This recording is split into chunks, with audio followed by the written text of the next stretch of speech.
Hey, hi, hello. Welcome to Diana Emerson today. We are going to listen to Cold Case Files. It's the double homicide. I thought the world of Jackie Johns. It was an extremely personal case to me. It haunts me to this day. I had known her for a number of years. She was the sweetest person you'd ever meet, and I couldn't imagine why anyone would want to harm her. It was the only case in my career that I just never could shake. There was a tremendous amount of pressure. The family was desperate for answers. It's something you can't put into words until you uh, feel that it's your personal responsibility. And I was afraid I was going to die with this one unsolved.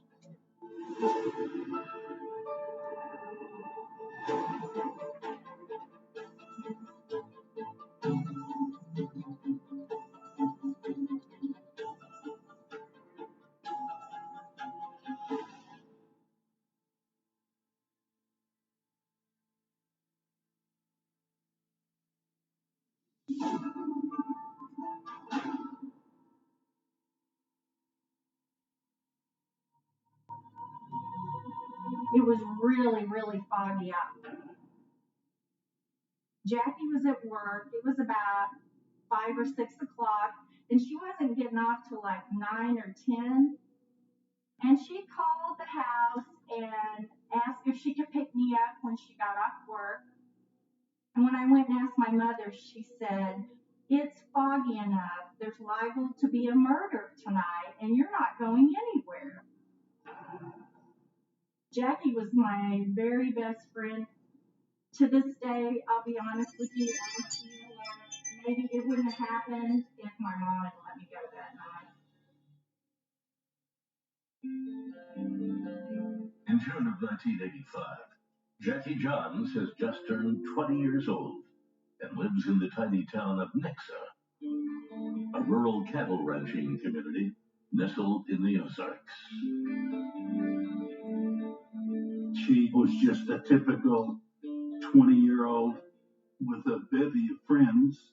Everyone in the area knew her, and she was a friendly, charming, outgoing young girl.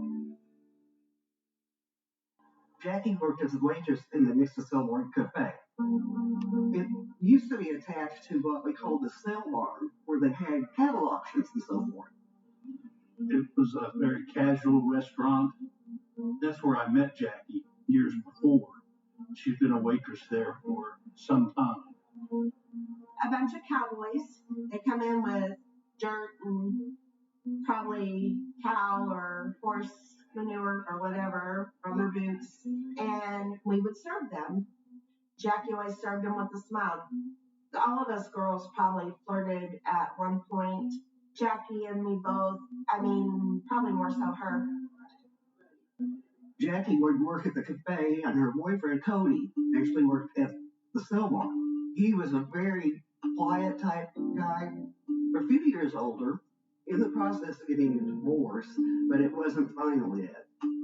And she just fell head over heels for him.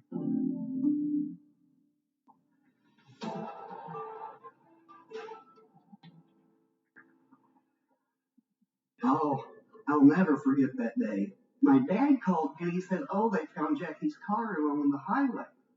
And I thought, "Oh gosh, that silly girl has run out of gas." night. I thought she probably had spent the night with someone and just left her car over there because that was something she would do. She was really spontaneous about just, "Oh, I'm going to have fun. I'll just go do this." I get a phone call from my friend Dana. She was at the cafe, and she says, "Jackie with you?" And I said, "No." But I could hear something in her voice. And I'm like, "Why? What's up?" And then she's like, "They found her car on 160 and she's not in it." And I lost it. I was just numb. The call goes out to Christian County Sheriff Dwight McNeil, who was just 33 years old and new to the job. I lived approximately 4 miles east of there, so I hurriedly dressed and drove directly to where the car was sitting. The interior of the car was clearly a crime scene. There was blood that had spattered about the inside of the vehicle. There were a pair of G's located that had one leg turned inside out. There were some women's undergarments. The steering wheel was bent. The seat was bent.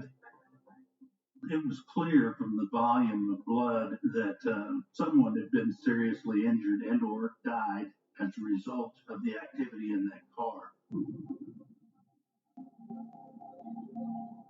News of the gruesome discovery quickly spreads through this quiet town, which is usually best known for its annual summer festival known as Sucker Day, held just a few weeks before.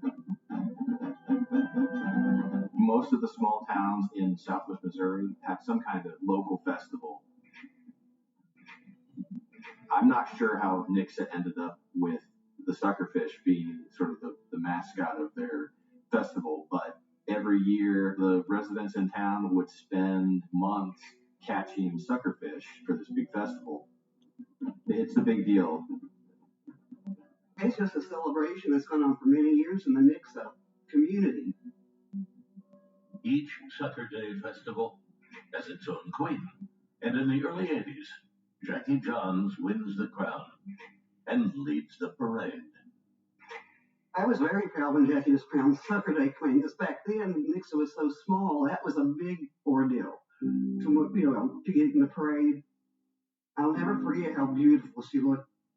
She was so happy. I remember that day. We rode in the back of the convertible, and she had her crown, and it kept falling off. It was a lot of fun. Jackie is cheered on by her 3 sisters, Joyce, Jean, and Janice. The 4 Johns girls were all well known around town. Jackie may have been the most extroverted of them, just a big personality, just very gregarious. Jackie was the baby of the family, the only one that was living with mom and dad at that time. We were all out on our own. Jackie was always mom and dad's little baby, and even I protected her every chance I could. The first time I met Jackie, we were in 2nd grade, and at recess, she asked me if she could come home with me, and I said, well, I guess you can. And so she rode the bus home with me, and my mother's like, I don't have these 2 children. So my mother was a little upset with me, but after that, Jackie and I were close friends. You hardly ever saw her in a bad mood. And like my dad used to say, Jackie was the best Ann Landers. Anytime somebody had more problems or something, Jackie would be the one they called to straighten it out. Everybody loved Jackie. I don't think anybody ever had a bad word to say about her.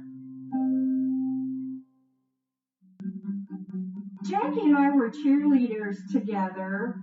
She would use so much Aquanet on her hair, at least 1 can to 2. And I was always afraid if anybody lit a cigarette or anything that the whole place was going to blow up. Her hair would just be so firm. You couldn't move it. There's a picture I have of her, and I mean, you can see the wings. They're just, the 80s hair. And this all flowed perfectly. Jackie always had to look perfect. She loved to be the center of attention. In the summer of 1985, Jackie buys her very first car, and it makes quite an impression on the streets of Nixa.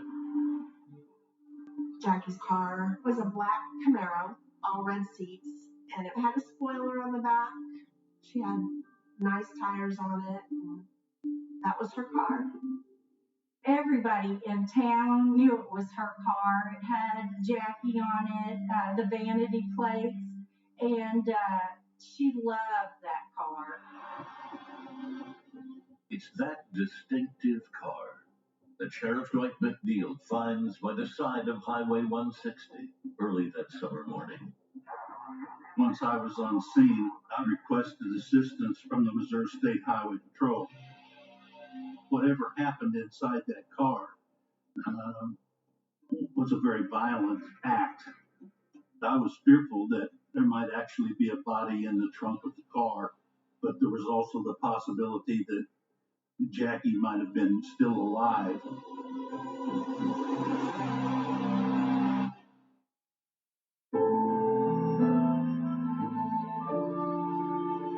Jackie John's vehicle had been found alongside US 160.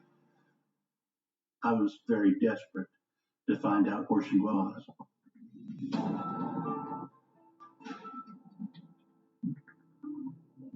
After examining the interior of the car, we opened the trunk.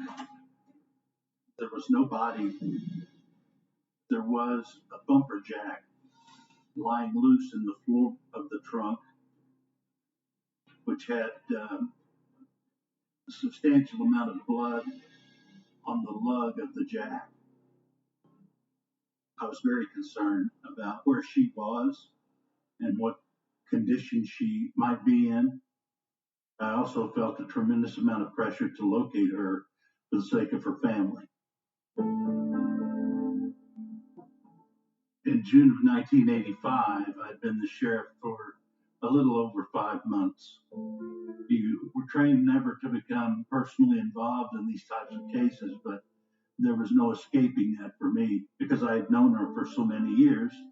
The whole family was just good people. McNeil interviews Jackie's friends and co-workers to piece together her movements on the previous evening.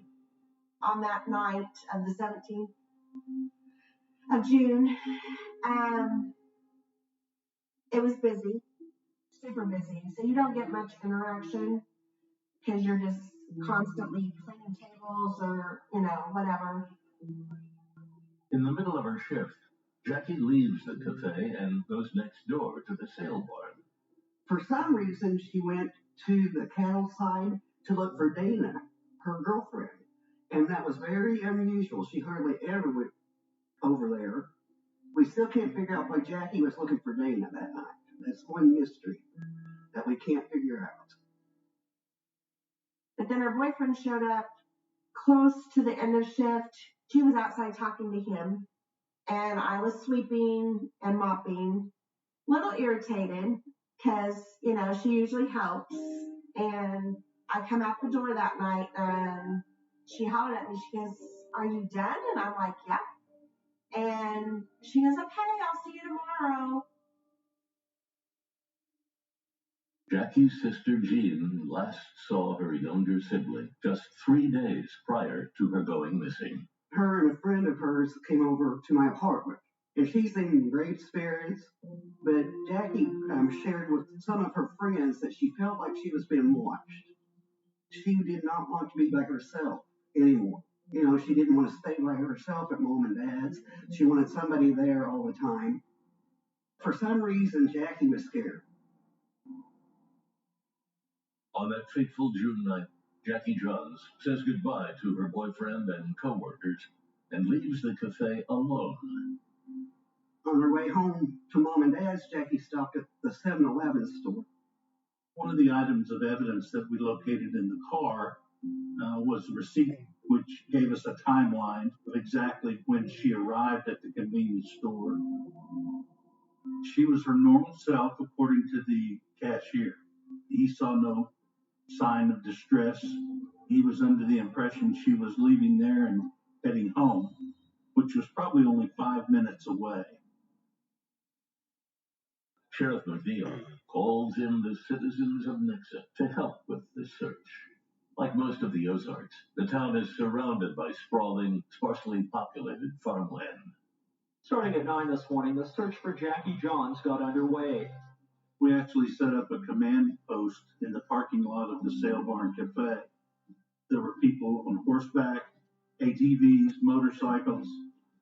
We prepared a grid map expanding out from her car. It was just, hundreds and hundreds of people. It was just amazing. Just truckloads of people. I think everybody in Nixa was just in shock. My mom and dad, they were just devastated. The quicker and sooner they get the culprits or guilty of this, so some other poor innocent little girls won't be victimized like our sweet thing was. Every day, I would be at Jackie's parents' house, and me and her siblings had our own little group. We would try to remember where she went or where she would go. I think everybody was just in a daze. I mean, you want to find Jackie, but you don't want to find her. That makes sense. I just didn't feel like she was gone. I never gave up hope. I kept thinking she was alive. I don't recall sleeping for 5 days. It was just so tiring, and that was hard. That was really hard. As the search for Jackie continues, Sheriff McNeil questions her boyfriend Cody. Cody is one of the last people to see her before she arrived at the convenience store. So that was extremely important to get him eliminated as a suspect as quickly as possible. Cody tells police that he was home alone when Jackie went missing, but has few other details to offer. He's a tough guy. He's a cowboy and a ranch hand, and not the kind of guy that wears his emotions on his sleeve. There was no one to corroborate his alibi, but no one had anything to say about Cody. He wasn't a violent type of person, a jealous type of person.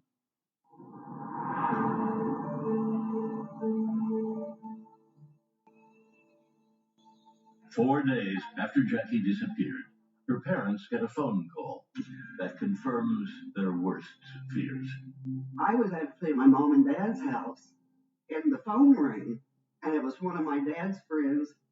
They were camping down at the Lake Springfield, and he called to say they found a body. 2 fishermen had located a body floating in the Springfield Lake, which was approximately 4.5 miles, 5 miles north of where a car was discovered.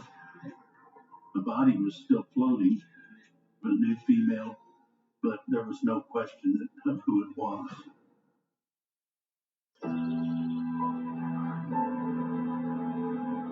After recovering Jackie's body and getting her out of the lake, I was sick to my stomach. I was mad. I was sad for the family. It would be hard to put into words all of the emotions that I felt that day on that boat ramp.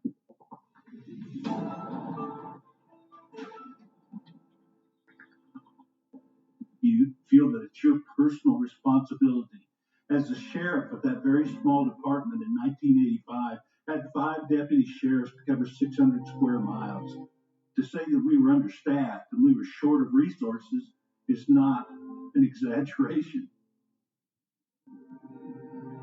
I had to make a trip up to see Les and Shirley Johns to tell them we had located their daughter.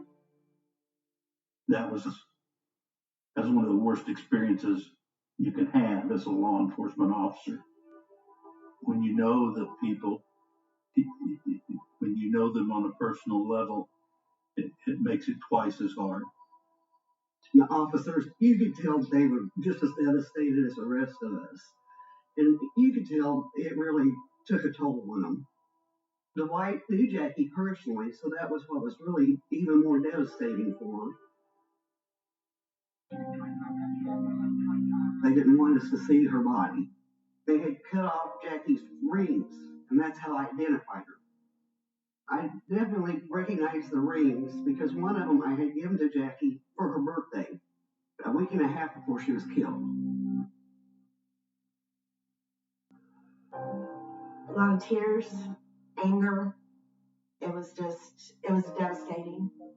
She's gone forever. Thinking about Jackie in her final moments, I can't even fathom. I know her, that she probably fought like hell.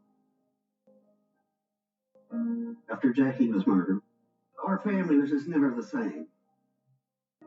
It was just awful. And it was hard to deal with the fact that somebody was out there and killed your best friend. I wasn't a carefree kid anymore. I was scared of my own shadow. My whole perspective on life, the day they found her in the lake, it was a day it changed my life forever. To this day, I feel like if I had gotten to go with her, she'd still be alive. When the Sucker Day Queen is killed, that was the worst crime that had occurred in Nixa at that point. That's the sort of thing that sticks in the community's conscience.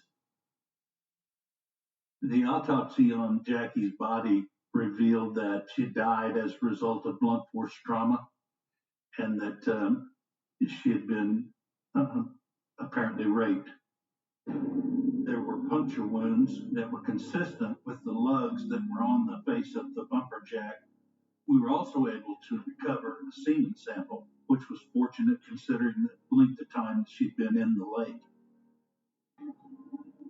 4 days after Jackie's body is found, the family lays her to rest. Most of the town of Nixa turns out to say goodbye. Nixa High School allowed them to have the funeral at the gymnasium there. It was standing room only. It's kind of like a blur to me.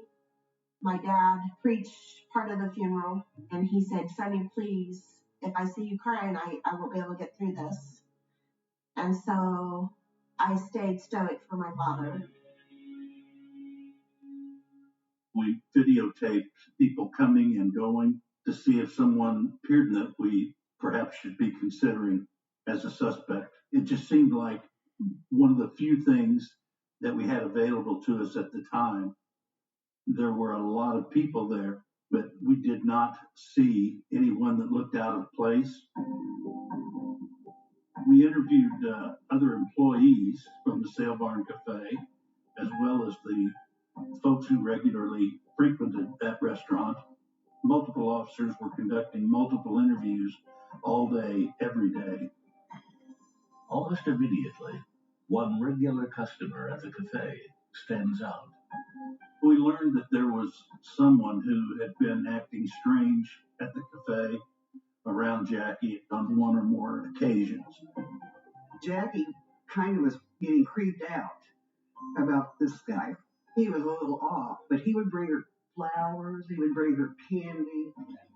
He was the only person with any type of unusual activity at the time that jumped out as someone we probably needed to make contact with as quickly as possible. But as it turned out, he was alibied. He was in another jail in the area, and we were able to eliminate him as a suspect. Desperate for any kind of lead, Sheriff McNeil sets up a hotline for tips on the case, hoping that someone in the small town saw something suspicious that night. It doesn't take long. 2 men who were purchasing fuel on that night at the convenience store had seen a very distinctive pickup truck backed into a bank parking lot directly across the street from the convenience store. It was white over powder blue. It was the 60s model Chevrolet Cheyenne. And this particular truck had custom aftermarket wheels on it. The odds of there being 2 trucks that looked like that in southwest Missouri at that time were very, very remote.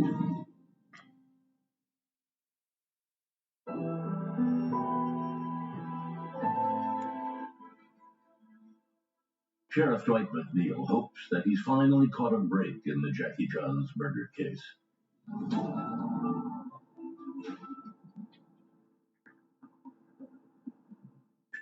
Witnesses spotted a distinctive vintage truck across the street from the crime scene. McNeil believes the truck belongs to Gerald Carnahan, the son of of a prominent Nixa businessman. Everyone in Nixa is pretty familiar with the Carnahan family. Gerald's father had been involved in a number of successful ventures, including a foundry that was located just about a mile south of the Sale Barn Cafe. Gerald Carnahan was a very clean-cut, professional-looking fellow and came into the office for his interview as cool as he could be, but professing that he would do anything he could to help the investigation. He knew Jackie. He admitted that in the interview from the Sale Barn Cafe. And we said, we have witnesses who placed Gerald's truck at the scene where Jackie was last seen. He denied that. He stated that he was at home. Carnahan's alibi is his 19-year-old stepdaughter. We made contact with his stepdaughter, who told us that she and Gerald had been out to dinner on that evening. But it was her story that they arrived back home and Gerald never left the house again, which was absolutely inconsistent with the eyewitnesses who'd seen his truck at the convenience store. Carnahan also tells investigators that Jackie had briefly worked for his family's business. She quit. There were allegations that Gerald had hit on her while she worked there and then continued pursuing her after she left. Then another witness calls in about that one-of-a-kind truck. And that witness turned out to be Gerald Carnahan's brother. If you drive straight across Highway 160 from the convenience store, the road makes a sweeping curve. At that time, there was a large hayfield on the right, just west of Gerald's parents' home and Jackie John's home. And he saw Gerald's truck parked in that field at that intersection. The brother says that Gerald asked him not to give this information to police. We asked Gerald to take a polygraph examination, which he agreed to do, but the following day, at the appointed time, he failed to show up. Dwight McNeil now has deep suspicions about Carnahan's alibi, with no fewer than 3 witnesses saying his truck was near the crime scene that night. But the sheriff still has no solid proof linking Carnahan to the murder itself. You had no direct evidence of any kind, either forensic evidence or witnesses, that actually put Gerald with Jackie that night. Suspicion would have been all you had. Sheriff McNeil can only bide his time and hope he can gather more evidence. But then he finds out that Carnahan is about to leave the country, traveling to Asia to work at a family-owned factory. We became very desperate to keep him from getting on that plane to an Asian country beyond our extradition treaties. McNeil asks prosecutors to charge Carnahan with tampering with evidence by pressuring his stepdaughter to give him an alibi. Lying to a police officer, unlike a federal officer, is not a crime. To be asked for and receive the warrant for tampering or manufacturing false evidence in a criminal case, it was a stretch, but it was all we had at the time. And as a result of getting the warrant, we were able to intercept him as he literally got on the plane at Los Angeles, and the FBI took him into custody and took him off the plane. Authorities in Nixa convene a grand jury with sweeping powers to look into the entire Jackie Johns case.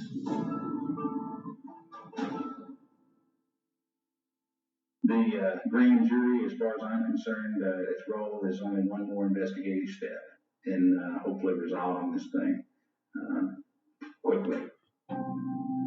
It was our hope that it might buy us some more time to gather some more physical evidence. It would also put us in a position to interview him one more time. When Sheriff McNeil and the investigators talked to Gerald Carnahan again, he still said he was home by 10 o'clock and did not leave the house. He said, I know I was home by 10 o'clock. 10 o'clock news was going, and I never left again. I went up and went to bed. The grand jury sends Carnahan to trial on the tampering charge, based on the highly questionable alibi he gave to police. There's still no murder charge, but for the family, it's a step in the right direction.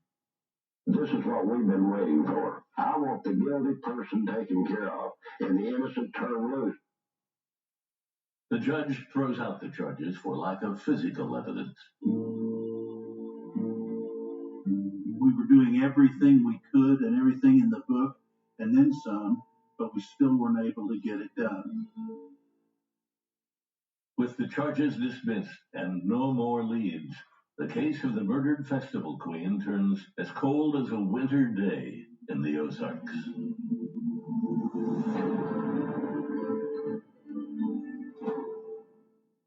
It remained a cold case. It kind of fell off the radar. Sometimes you're just at a point where you run out of leads, you run out of things that you can do, and that's kind of heartbreaking. The family looked at me as a total failure. That added to the pressure. The fact that the family was personally angry with me. Maybe I shouldn't have taken that so personally, but it's the only homicide that I ever worked while I was in law enforcement that I couldn't shake. You're trained not to do that, but there was no way I could get away from that one. No way.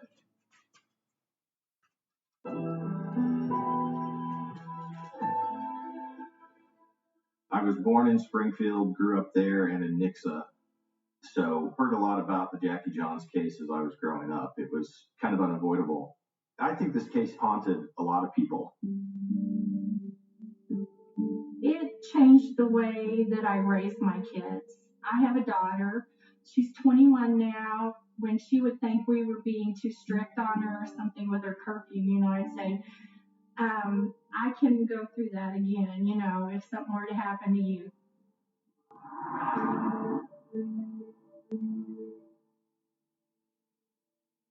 The young woman, I think she was around 18, was walking down the street when Gerald Carnahan pulls up next to her and attempts to kidnap her. And she managed to get away, but he is apprehended. It was really bizarre because, if you're Gerald Carnahan, everyone in town knows who you are, and he attempts to kidnap an 18-year-old in a part of town that was not at all secluded. And he wasn't even alone. A friend of his was driving the car. So it was really a strange situation. I think there was a sense that he considered himself untouchable. He was convicted of the attempted kidnapping, but did not receive a lengthy sentence, just a few years. By the late 90s, Jackie's case wasn't on the nightly news, and in some ways, people had moved on. I never lost hope. I always felt like that it was solvable. We just needed a break. Looking back, it was the most thoroughly investigated case in the history of Christian County at that point, and perhaps even still today. But we just did not have that last piece of science to help us close the deal. Sheriff McNeil's term had ended in 1988, just 3 years after Jackie's murder. But he keeps track of developments in DNA technology as the years pass. I had discussed DNA profiling with the Springfield Police Department a few years earlier, and it was decided that we would not attempt to make a DNA comparison because there was a chance that we might wind up destroying the small sample that we had.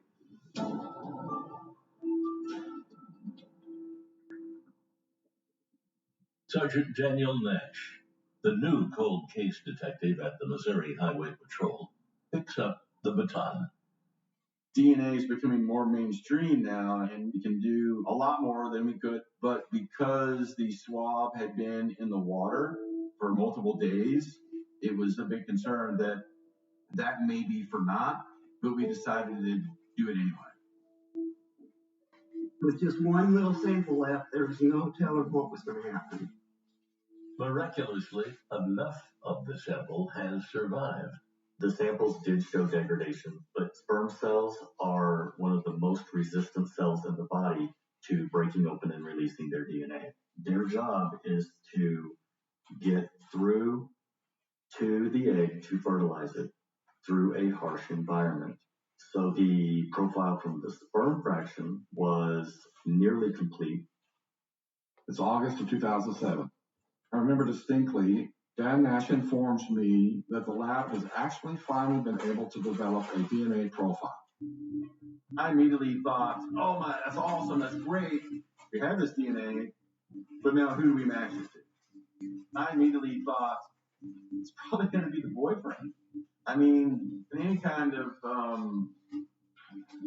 crime of violence like this, the statistics are very, very clear that usually it's someone that you know that harms you. Although Jackie's boyfriend Cody was never a serious suspect, detectives back in 1985 didn't have the tools to rule him out with complete certainty. Cody was very helpful, very cooperative. We took a Google film out of his mouth, and we sent that to the crime lab. Comes back, and it's not Cody. The only suspect left is Gerald Carnahan. So at this point, we start trying to get a search warrant to get a DNA sample from Mr. Carnahan himself. But Carnahan is out of the country, and the investigators don't know when or if he's coming back.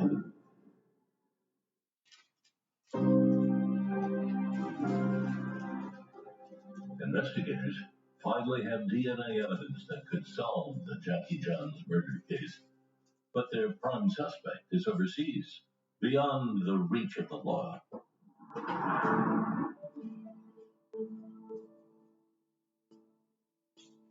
We basically started working with Homeland Security to notify us when Mr. Carnahan would come back to the United States.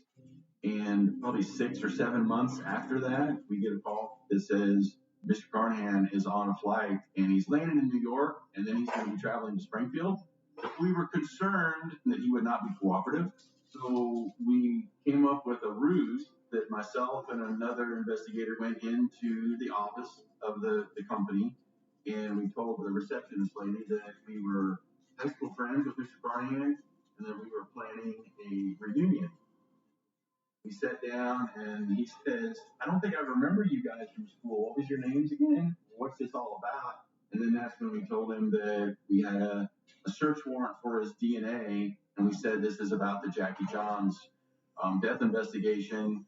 And I saw a small little tear, right, coming down the corner of his eye. Sergeant Dan Nash collects the DNA swab and rushes it by plane to the state's main crime lab in Jefferson City. There was an urgency because Gerald made frequent trips to China. He still had his passport. He had married a woman from China. So we had this great sense of we need to get it done quickly before he has a chance to leave the country. The crime lab person, Jason Wyckoff, is going to basically stay at the crime lab all night and work on this because we want to get this back immediately. I began the initial steps of the processing, basically extracting the sample, and I was able to get the results by the next day. I think like at 5:30 in the morning, my phone rings, and I remember Jason saying, we got a match. It's him. And it was a great day. It was August 10th. It was my birthday, and I couldn't have had a better gift. It felt like someone had lifted a car off of me. There was just a wave of relief that I experienced from that phone call that's hard to describe.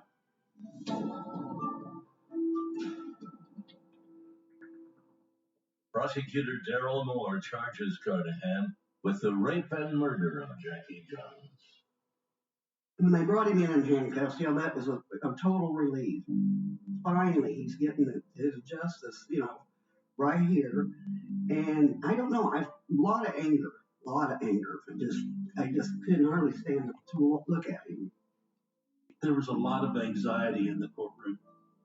It was tense because we got into some very graphic testimony regarding the cause of death and the autopsy, and it was difficult for her family to see and listen to.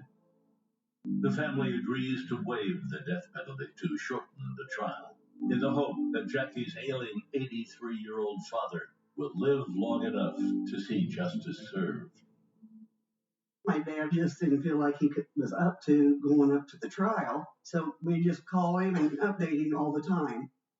The whole 2 weeks of the trial was so hard to rest.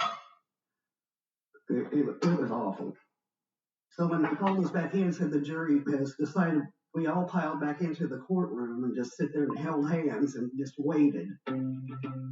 I thought finally he was going to pay for what he did to her. And then the judge read the verdict. He's guilty of first-degree murder. He's guilty of rape. Even though the judge instructs everybody in the courtroom, remain composed, don't react. You can imagine the family reacted. It was just so hard to hold back screams. It was elation.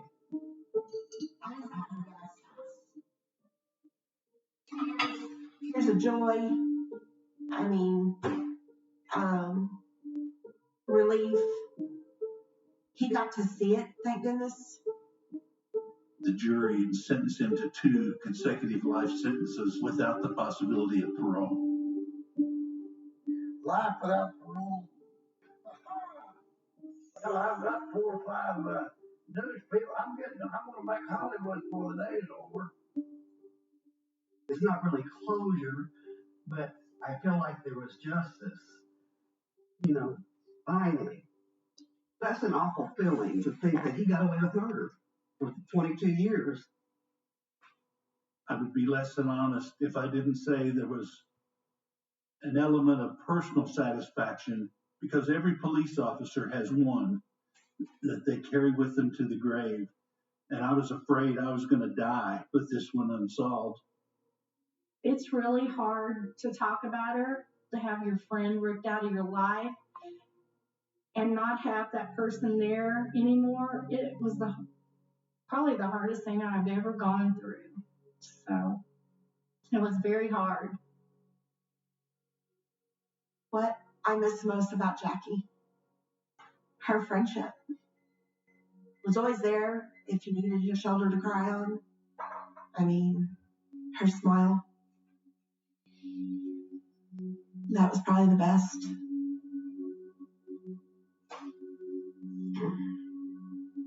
Every time I cross Springfield Lake, every time I go by the Livestock Cafe, every time I go by that intersection, I still have thoughts of that case. I always will. I don't think there's any getting away from it. And I'm so thankful that we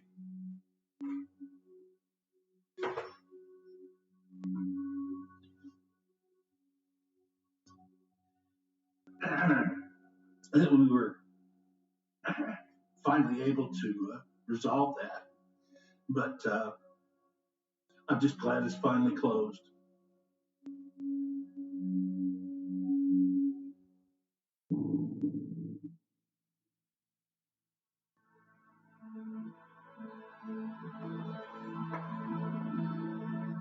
Laura loved Christmas. Laura was always the one that put up our tree. That year, she claimed it was the best one she'd done to date. January came and most people take down their tree. We decided we were going to leave the tree up till Laura come home. And then you find out your child has disappeared off the face of the earth. It's like she was never here. I said, I'm one of these that I'm going to find her no matter what I have to do to find her, whether she be alive or whether she be dead, but she's coming home.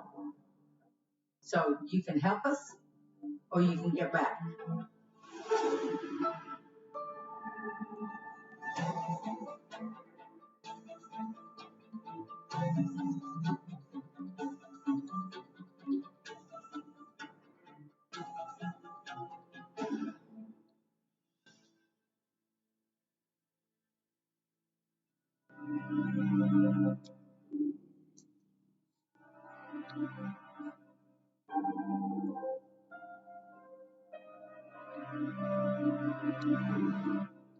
It was right after Christmas It started out like any other day. I went to work, and the kids knew that at 9 o'clock they had to be in Veneta at my work.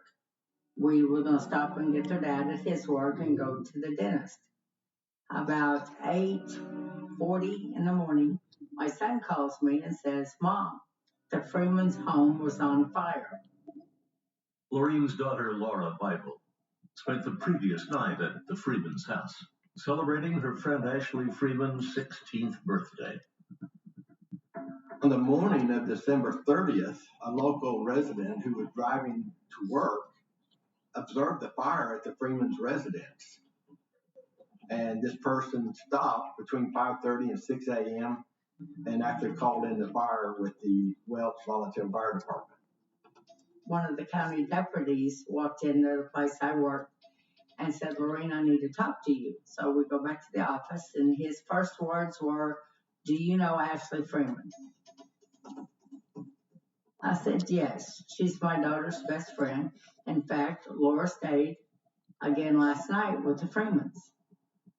But their house caught on fire, and my son's on his way there to help." I could just tell by his demeanor that something was wrong. He said, "Lorene, the house is totally gone." I was about 25 minutes away at the doctor's office, and they come and got me and said it was the sheriff's department on the phone. When I got on the scene, the undersheriff came over and got me. He walked me up to the house. He said that they had found a body laying across the bed, and they thought it was female. I had seen Laura last the evening of December 25th at my grandparents' house, and never once did we think that that would be the last Christmas that would be normal.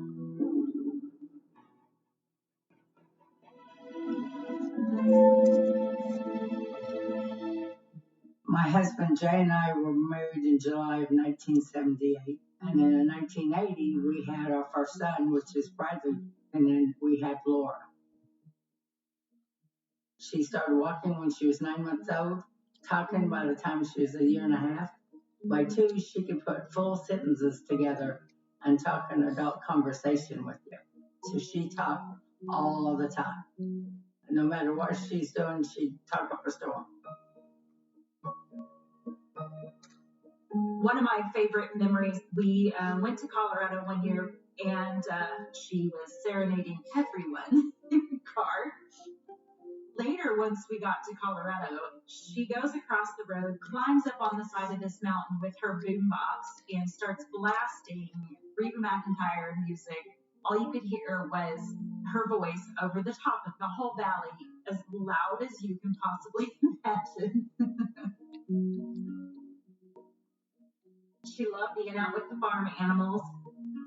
She loved being a cheerleader. And she was always right in the middle of everything that there was to do. Ashley was kind of like a blooming flower. She was very happy, outgoing, had lots of friends, very athletic, very much outdoors person. She would hunt and fish with her dad. What made Ashley special is how much she genuinely cared about everyone and really everything.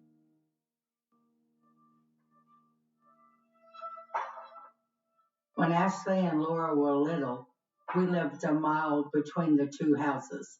So the kids would have play dates with each other. They made that bond, and it continued all the way till they got into high school. When she hears about the fire, Lorene drops everything and leaves work. I called my husband. He came from work, and we drove to the Freemans. The fire was extremely volatile. I mean, most everything had just collapsed, and it was just ashes and burnt debris. He walked me up there and he showed me the body that was laying across the bed that was badly burnt. It was very difficult to recognize. They thought it was female. They thought it was Kathy. That was the first time for me to see a charred human body. And the visual of it and the odor of it stays with you. It has stayed with me for 20 years now. Lorene and Jay pull up to the Freeman's house. But they only get as far as the driveway Craig County deputies have the house blocked off. The next 10 hours was standing 1,000 yards down the Freeman's driveway, not being allowed to go up. When I saw the county coroner when she come over, I asked her, because I knew her personally, I said, "Is that Kathy?" And she said, "I can't tell you 100%, but I know that the woman has a ring on her left hand and she has bore children." I said, "That's Kathy." So where are Danny? Where are the two girls? By 4:30, it's starting to get dark. By 5 o'clock, it is pitch black, cold. The investigators say they're 100% sure there's nothing else there. So at 5 o'clock, they released the Freeman's house scene over to the families. The deadly house fire is big news in this small town. Rumors spread and tips pour in. One tipster claims they saw Danny Freeman driving with Laura and Ashley in the car. I knew Kathy more than I knew Danny. Kathy was just a mom, helped raising her two kids and doing the best she could. Danny was like all the dads. He went off to work, but there was things about him I wish I'd known back then. He had a black powder gun go off in his face, and he had to have some metal plates put in. And due to that, sometimes when he would get mad, he would go too far. We did notice just a little bit of difference in his personality. He was a little bit quick-tempered at times. So when I'm standing there looking at Kathy's body, I'm instantly thinking, did Danny do this? Did Danny kill Kathy and then force to take the girls because of witnesses? Did Danny take the girls and do something with them? Maureen and Jay stay at the scene for hours, but there's no news about Laura. They head home, no closer to finding their daughter. So Jay and I got home probably 12:30, 1 o'clock in the morning, and Laura's room is right across from ours. You know your child isn't in her room where she should be. Is she freezing to death? Is she hungry? Does she have clothes? You think to yourself, how can you eat if your child's not? How can I sleep if I don't know where my child is? Desperate for answers, Maureen goes back to the burnt remains of the Freeman's home.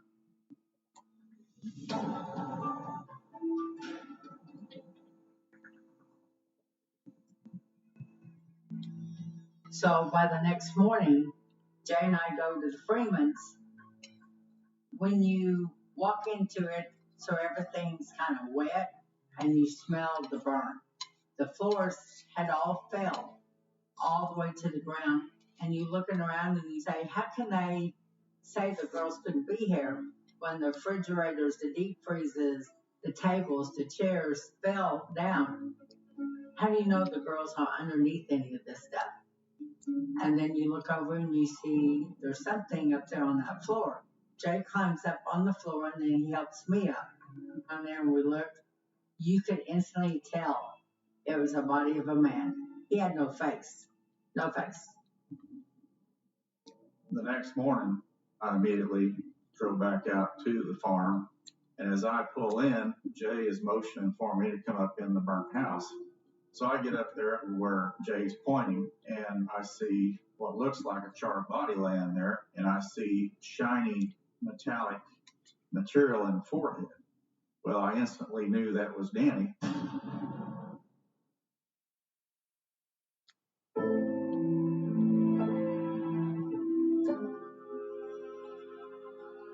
They made a discovery very quickly. They saw the remains and realized this is Danny Freeman. Immediately, they recontacted law enforcement and came back out to look at the scene again.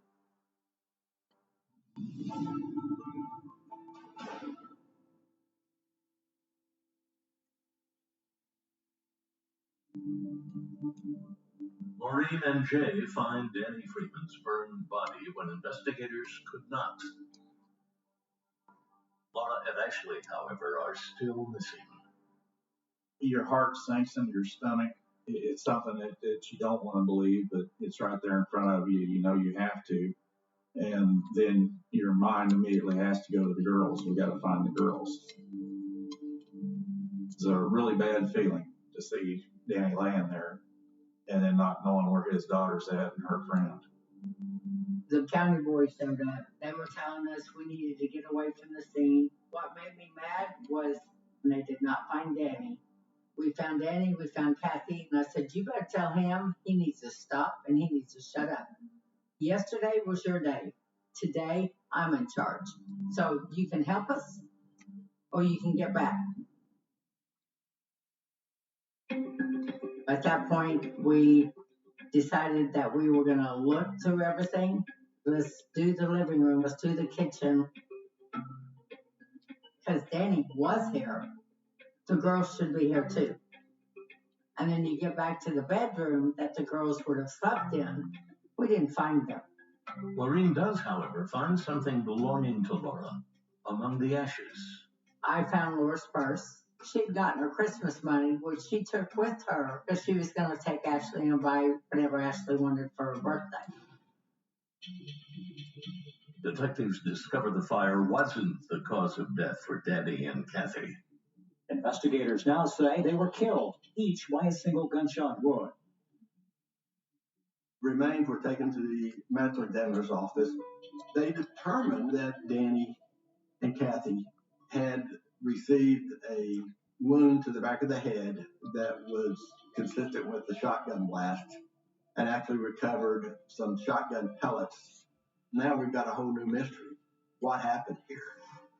How come we're not finding Laura and Ashley? Where are they? I knew there's no way. With her car still there and her purse in the house, Laura didn't leave there willingly.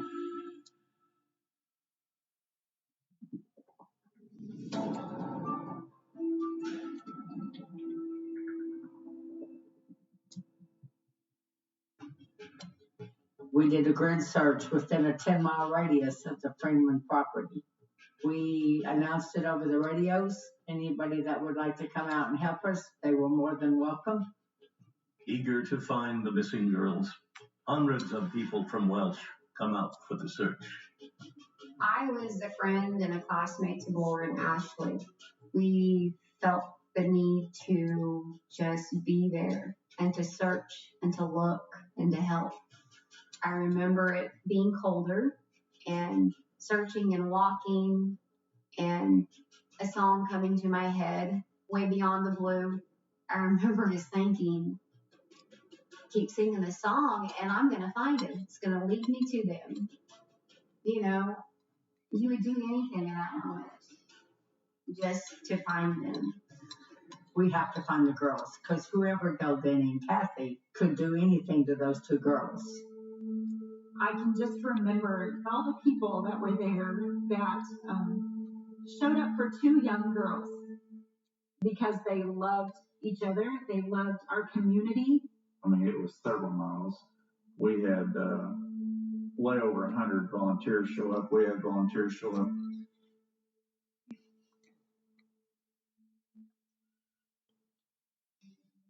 from other states. And unfortunately, it did nothing. We didn't find anything that we were looking for. After we did the grid search that day, the authorities showed up at the end of our search. And they took the girls from being missing to being abducted. Now they know that they have a homicide. And now they're looking for the girls. A big crew of FBI agents actually started working on this case and looking for Laura and Ashley. If you have any information about the crime or the missing girls, you are being asked to contact the Craig County Sheriff's Department in Veneta. There's no sign of the missing girls, but two of the volunteers find something that could be important. I'm standing behind the crime scene tape, and I'm approached by one of the neighbors. And said there was two guys that wanted to see me, would like to talk to me. So I went over to them, and they introduced themselves as Joe Dugan and Tom Pryor. They said they were private investigators. They knew a little bit of what was going on there. Tom immediately said, "We would like to help you and for you to be able to use our services. We would do this for $1. And that gives them the authority they need to act as private investigators on my behalf." I said, "You're hired." And he said, "Well, we just walking in the driveway here, we found something." Joe went over and picked up something about 50 feet up the driveway and said, "What's this?" I looked at it and I said, "It was insurance verification." The name on the card was not Danny, Kathy, or Laura. As far as I knew, they didn't have connection to Danny and Kathy. At that point, anything you find like that has to be considered evidence. We got to find the girls. The insurance verification card, it'll lead us to the girls and the person that committed the crime.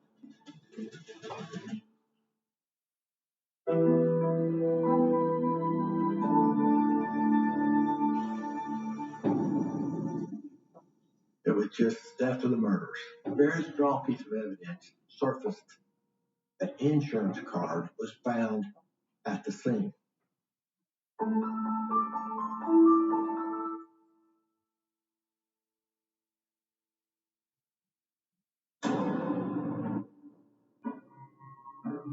They asked me if I knew the name that was on the card, and I told them no, I did not recognize that at all.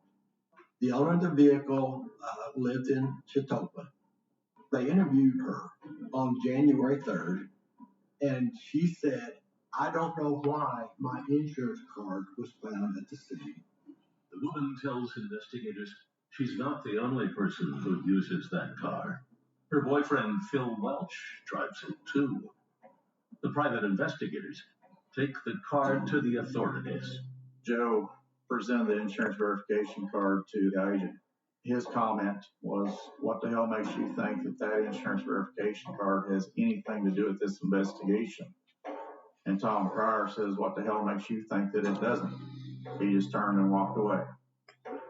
Adding to the difficulty of the investigation, a conflict between the Freeman family and the sheriff's office leads some to believe that detectives might drag their feet in solving the case. This case has always been front and center with me. I've been a reporter for probably 25 years. The worst kept secret in Craig County was that the Freemans and the Craig County sheriffs were at odds. Everyone knew it. Ashley had an older brother named Shane. Shane was almost 2 years older than Ashley. He was burglarizing area houses, and he was running from the law. He was running from everyone. He was spotted in the northwest corner of Craig County by a sheriff's deputy. He told Shane to get out of his truck. Shane did get out of the truck. The deputy ordered Shane to the ground 3 times on the loudspeaker. Shane never did go to the ground. Shane made an inappropriate movement, and the deputy shot. And Shane was killed. Danny was obviously very grief-stricken. He lost his son. There was a lot of bad blood between the sheriff's department and the Freeman family. There was accusations that the sheriff's department was following Danny. There was accusations that Danny was making threats to some of the deputies. There was always that in the background, that it was related to the sheriff's office. The sheriff's department was accused of blotching this investigation. Lorene Bible, meanwhile, is determined to find Laura and Ashley. I'm going to find her, no matter what I have to do to find her. We just couldn't sit still and do nothing. We made some posters that could go on the back of semis. Lorene and I drove hundreds of thousands of miles, putting their faces on every window that we could put them on. This is what we want to do. We want to bring the community, anybody, anywhere together. We're going to do a chili stew, have people bring in items for auction, and we're going to do a fundraiser. The community rallied around these two families. These small communities raised $50,000 for reward for locating the girls. It amazed me the amount of people that did come out, and you can't repay that kind of kindness and dedication. People in Welch continue to support the Bible and Freeman families. At the same time, many believe that Danny Freeman's alleged illegal activity is at the root of the case. It was rumored that Danny grew marijuana, and he was a supplier. When I interviewed drug dealers, they said Danny grew the best pot in Northeast Oklahoma. The rumors that were happening was that Danny owed a drug debt, but didn't pay the money to the people that he was supposed to, so they had called collecting the money. It was probably a year after the girls disappeared.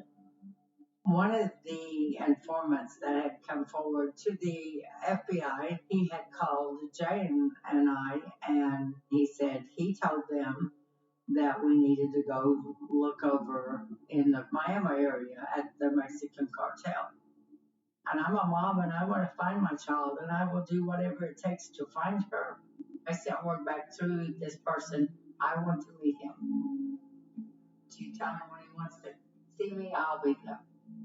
Then you get a phone call that states, you want to meet Mr. So-and-so, you be in this area at this time. And then you get your dots in a row and you go and you meet.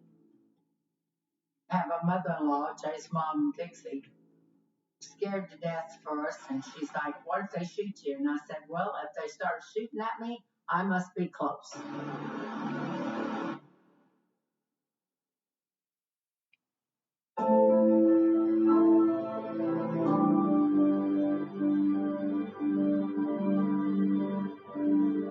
Lorene met with the underbelly of society. She was fearless. She's remarkable. She's truly a remarkable woman.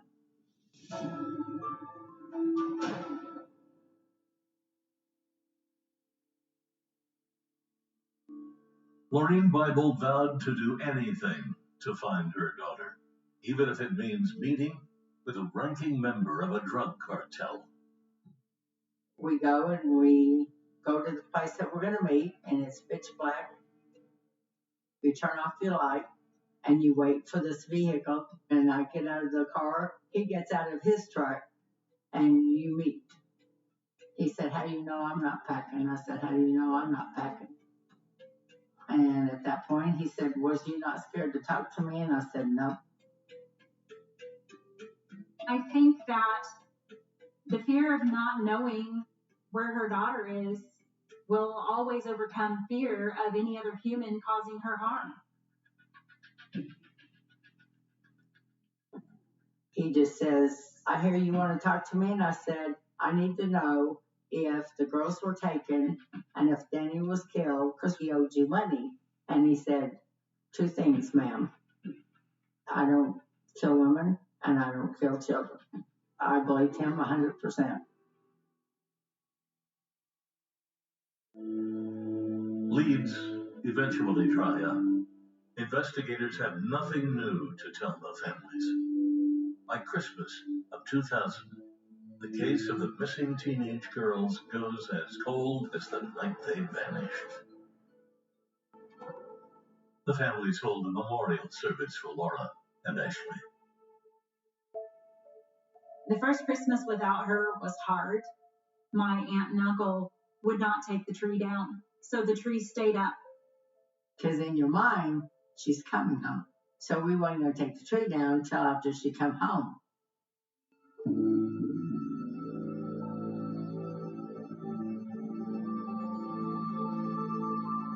Nearly 5 years after the murders of the Freemans and the disappearance of Ashley and Laura, police in Mobile, Alabama, arrest someone with Oklahoma ties, a man named Jeremy Jones.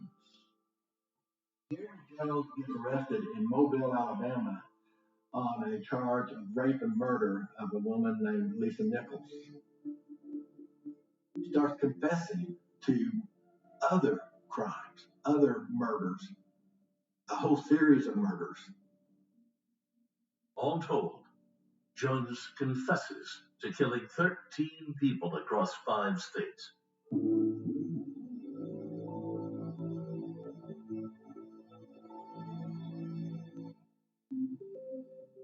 On the 5-year anniversary of the girl's disappearance, there was a candlelight vigil. I got a phone call from the authorities and said Jeremy Jones confessed to the Welch girl's murder and disappearance. And Jeremy gives enough details to make him a viable suspect. He had a long driveway. I think dirt roads. In the country, just looking for mailboxes. And he gave the motive of killing Danny and Kathy was because Danny owed a drug dealer in Miami, Oklahoma, a lot of money. 2 people in a bedroom, 2 shots. Where are we?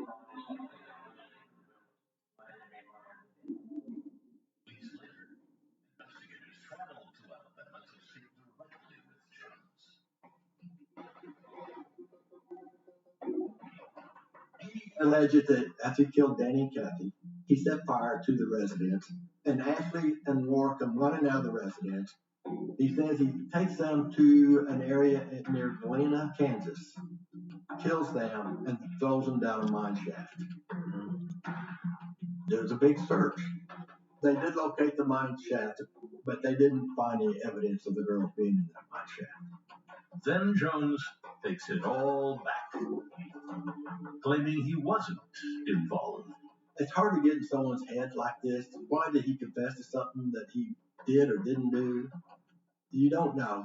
Never did I think Jeremy Jones did it. There would have been a group of people that had to take those girls off that property. In October 2005, Jones is convicted for the murder of Lisa Nichols, but investigators can't connect him to Laura and Ashley's abduction or the murders. Once again, the case goes cold. It was a long time before I was really to a point to accept the fact that they probably were not alive anymore.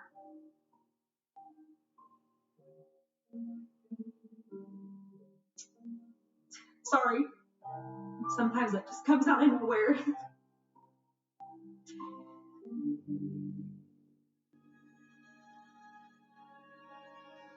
After the Jeremy Jones, you're waiting for the next tip, the next time somebody says something, then it gets real quiet again. After 8, 9, 10 years, the tree was so heavy that it fell over and broke. At that point, I couldn't put up a tree because Laura was always the one that put up our tree.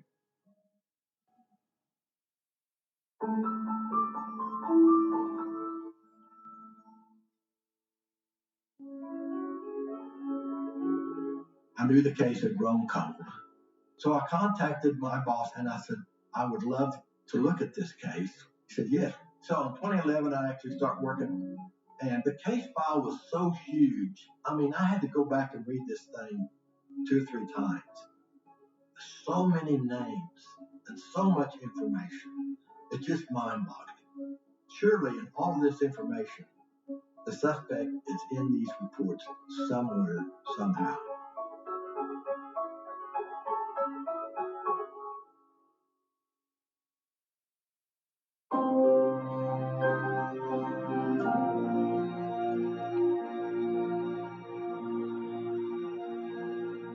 The fact that we have 2 16-year-old girls missing, and I have kids, it affects me personally.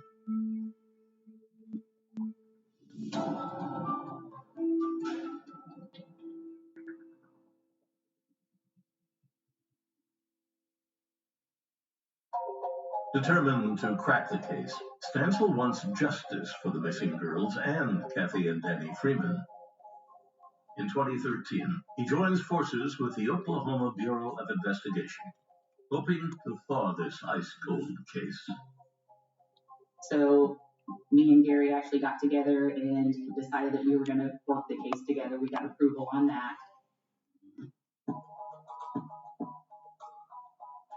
Stansel and Ferrari re-interview witnesses from the initial investigation, and one name comes up over and over. So there was an individual by the name of Phil Welch. Initially, when I started reading through that case file, there was a talk about an insurance card that was located at the scene. And so this insurance card had a female's name on it. She was interviewed early on, and she had talked about her boyfriend, which was Phil Welch, did know the Freemans, and he often drove her car. The case file shows that detectives had questioned Welch after that insurance card was found. Whenever they did talk to Phil Welch, he had brought up the name of David Pennington, talked about David being a friend of his, talked about David cooking meth, David was a kingpin, and then Ronnie Busick's name's coming up. And these three ran together. They were from the Shoshone area, and they were known to smoke meth, they were known to make meth, they were known to sell meth. There were some reports in regards to those people. There are individuals that had actually been interviewed that said these people were involved. For some reason, it seems no one followed up on those leads. There was so much information coming in at one time. One of the reports was done by FBI, and another one, I think, was done by KBI. And so I think they just got overlooked at the time. So we wanted to go back, and I wanted to interview those individuals that gave that information. But we couldn't find the people to re-interview to corroborate their statements. Investigators search for connections between the alleged meth dealers and the murders and abductions. Maureen Bible, meanwhile, searches for Laura and Ashley.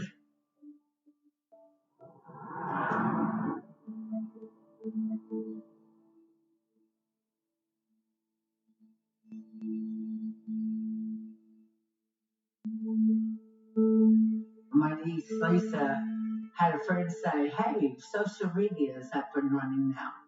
You guys need to have the website so that people can send you tips.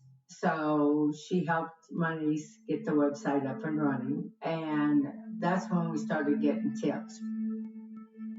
We received a tip from someone who knew someone who heard something.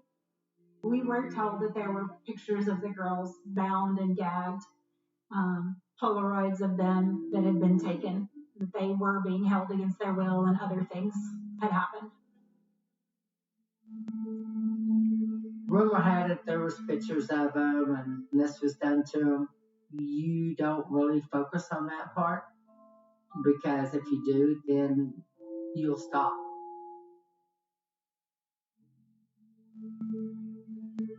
To find out whether these pictures exist, Stansel tracks down one of David Pennington's ex-girlfriends, who was identified by the tipster.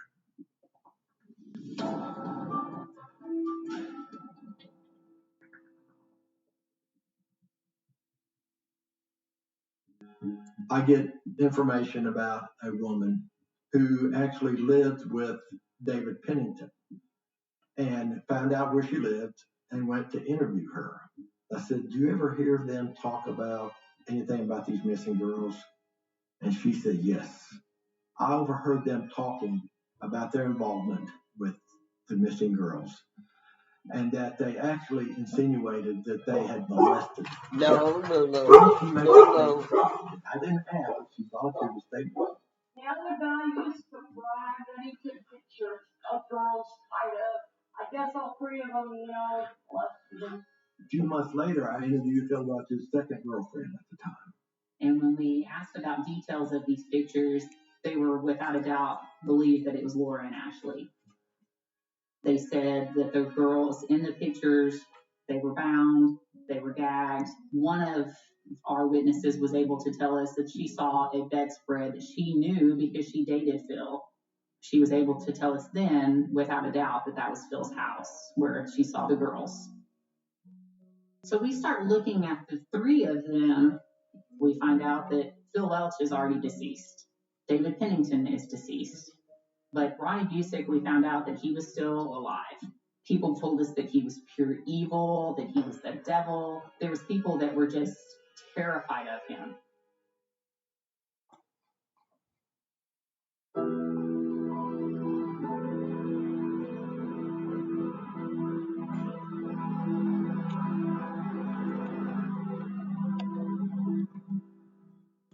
people, they say, how do you get the courage to continue, go on?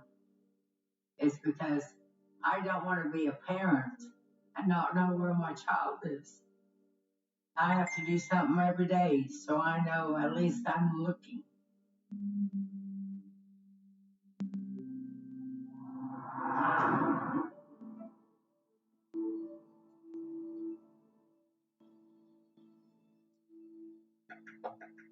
We started digging through the files, and we started seeing the names of Phil Welch, Ronnie Busick, David Pennington. Our other two suspects are deceased. We knew we needed to go talk to Ronnie Busick. Stansel and Ferrari head to a Kansas jail to interview Ronnie Busick, who's incarcerated on a separate charge.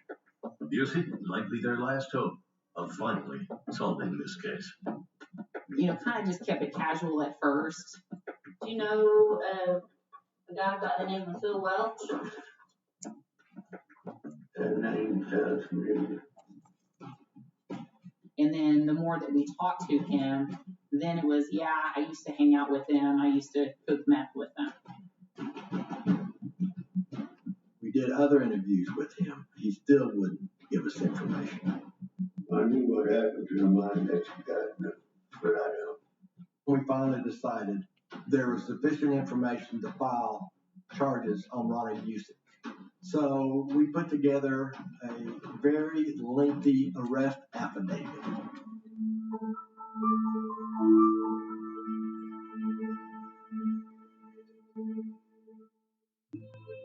The day he would walk out of the Kansas jail, we walked into the jail with our arrest warrant from Oklahoma, which effectively put a hold on Ronnie Busick to keep him in jail. Detectives charged Busick with 2 counts of kidnapping and 4 counts of murder. On the day that we went to Kansas, it was during that interview that finally Busick made some admissions. He said, well, if I was there, I would have stayed in the car. Okay, fine. Tell me what happened. Well, we went to collect a drug debt. During several interviews, Busick gives investigators his version of what happened on that frigid December night in 1999. So, from everything that we can understand, David, Phil, and Ronnie went out there to Danny and Kathy's house. Danny is ultimately shot during this, and then Kathy is shot. The girls end up escaping out of another door and run to the back of the house, and they're hiding. Once the suspects see them, the suspects ended up catching them. They were taken to Phil Welch's house in Pitcher, Oklahoma, and ended up being kept there for 2 weeks, where they were tortured, they were drugged, and then ultimately killed and disposed of. Busick claims he stayed in the car, while Welch and Pennington went inside the house. The family agreed that we would offer Ronnie Busick immunity.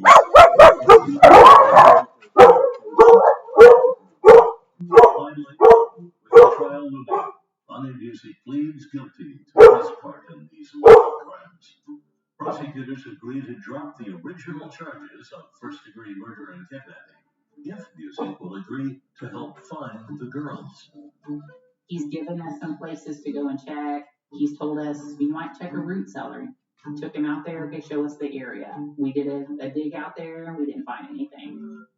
On August 31st, 2020, a judge sentences Ronnie Busick to 10 years in prison and 5 years of probation for accessory to murder. Neither Laura Bible or Ashley Freeman have been found. The search for them goes on. We received a tip from relatives of David Pennington. They remember there being some sort of cellar on the property that they were forbidden to go near. And we just felt like it was good information that needed to be checked out.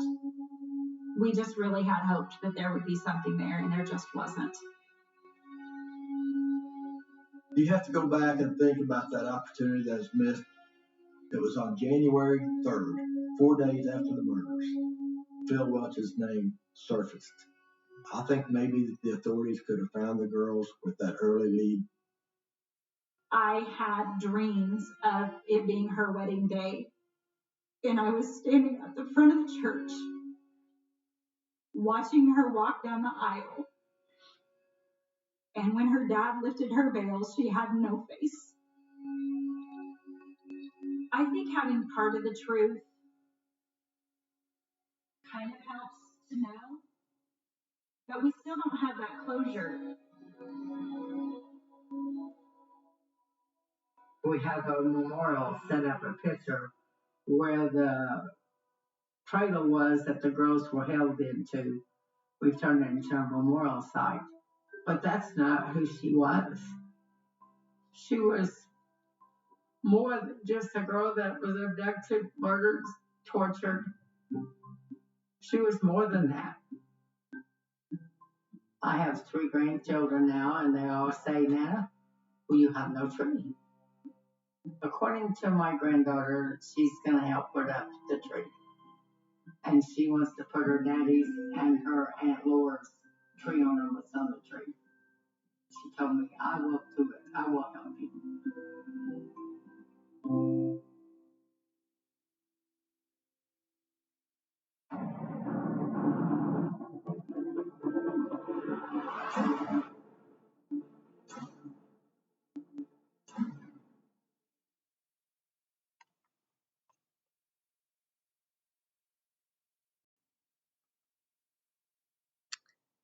Okay, this is another segment of Cold Cases. A small town in Indiana that goes by the name Kokomo. It's a fun place to raise kids and is popular for a low crime rate. Unfortunately, the city, which is referred to as the City of Firsts, has a tragic case written in its history as one of the first cases to shock the neighborhood to the core. Destiny Renee Pittman was born on January the 9th, 1992 in Kokomo to Melvin L. Douglas Jr. and Carla A. Pittman McCombs. She had 4 siblings and many friends. Her beautiful smile and amazing personality were why people loved hanging out with her. She used to brighten any room with her presence. Destiny was interested in modeling and was excited to start her career. She bought a house 8 months before her untimely death and lived with her boyfriend and a roommate who had 2 kids and 3 dogs, a Chihuahua and 2 pit bulls. When the clock hit 9:33 p.m. on February 7th, 2013, the Kokomo police received a call asking for urgent attention at 815 James Drive. There had been a shooting. Officers were immediately dispatched. When they entered the house at 9:40 p.m., they found a bullet hole in the wall and the dead body of 21-year-old Destiny Pittman lying in her own pool of blood. She was pronounced dead immediately. What makes this case so shocking is that everyone was in the house. All the dogs were present as well. Yet 2 strangers came in and gunned down a young woman who had her whole life to live.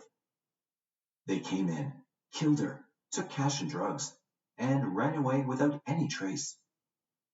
2 vicious killers were loose in Kokomo, a small town with no crime. Police sent her body for autopsy and found that Destiny Pittman died because of a single shot to her chest, which passed through her body and struck the wall behind her. They recovered a single .40 caliber shell casing from the scene. Later, police questioned Destiny's boyfriend and her roommate about what exactly happened. They informed the police that there was a loud banging on the door. Everyone was alert in the house. Then the door was kicked in and 2 robbers entered the house. Destiny, not knowing what awaited her, confronted them. Without paying much heed to a living person standing in front of them, they shot her. After hearing the commotion going down in the hall, everyone in the house hid. Destiny's roommate and boyfriend could see nothing except for a shoe of one of the intruders. The intruder continued their search of the house. One of them yelled in frustration, then cried under the passenger vehicle, No barking. which no one could see. No All of barking. Destiny's dreams were crushed on February the 7th, 2013. Destiny's roommate said that she believed the intruders were African American, even though she could not see them. When asked later why she thought so, she revealed that they had urbanness in their voices. When the police asked her if they could have been white, she admitted that it could have been one of the possibilities. Destiny's boyfriend confessed to the police that both he and Destiny sold marijuana, but Destiny had not been part of the business since she had inherited some money. He told them that he'd taken a bag of weed and more than $2,000 that he'd earned selling marijuana to another house just a few days before the intruders had entered. The police believed that the intruders could have been after the drugs and money that the couple had with them. Other than this, the police had no significant information and no possible leads. 2 years passed. It was 2015, and all the police could reveal was that the roommate and the boyfriend were cooperating with them and giving all the information they needed. The detectives did not plan to give up. The Pittman family grieved Destiny's death as months and years passed by, but nothing changed in her house since she died in 2013. Her mother, Carla Pittman McCombs, kept everything in her house untouched. She said, "The bullet hole is still there, and all of her pictures. The only thing I did try to do was shampoo the blood off the bedroom floor."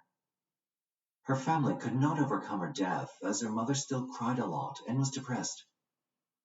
Carla hoped that someone might say something about her daughter's death. She gave a statement to a media outlet and said, "My life has turned absolutely upside down. They took my child for no reason. Whoever it was, I hope they're satisfied. They didn't get anything out of it. I'm not happy at all. It's put a damper on a lot of things in my life. It's basically destroyed my life." Steve McCombs, Destiny's stepfather, said that Carla was not handling the death of her daughter well at all. Even after all this time, she would still welcome people in the house, saying, "This is Destiny's house," or "You're in Destiny's home." Destiny's father, Douglas Jr., said, "Every day is rough. I'm kind of losing confidence. It's frustrating. I know the police can't talk too much about it since it's still under investigation. I just miss her." He hoped that the responsible people would come forward and confess. He believed that eventually they would have kids too, and would never want something bad to happen to them. Therefore, they'd understand the pain and might admit to killing someone. Another anonymous relative came forward and said what everyone else was feeling. Her heart will never beat again. There will never be enough justice, but the family deserves some closure. Whoever did this is cold-hearted.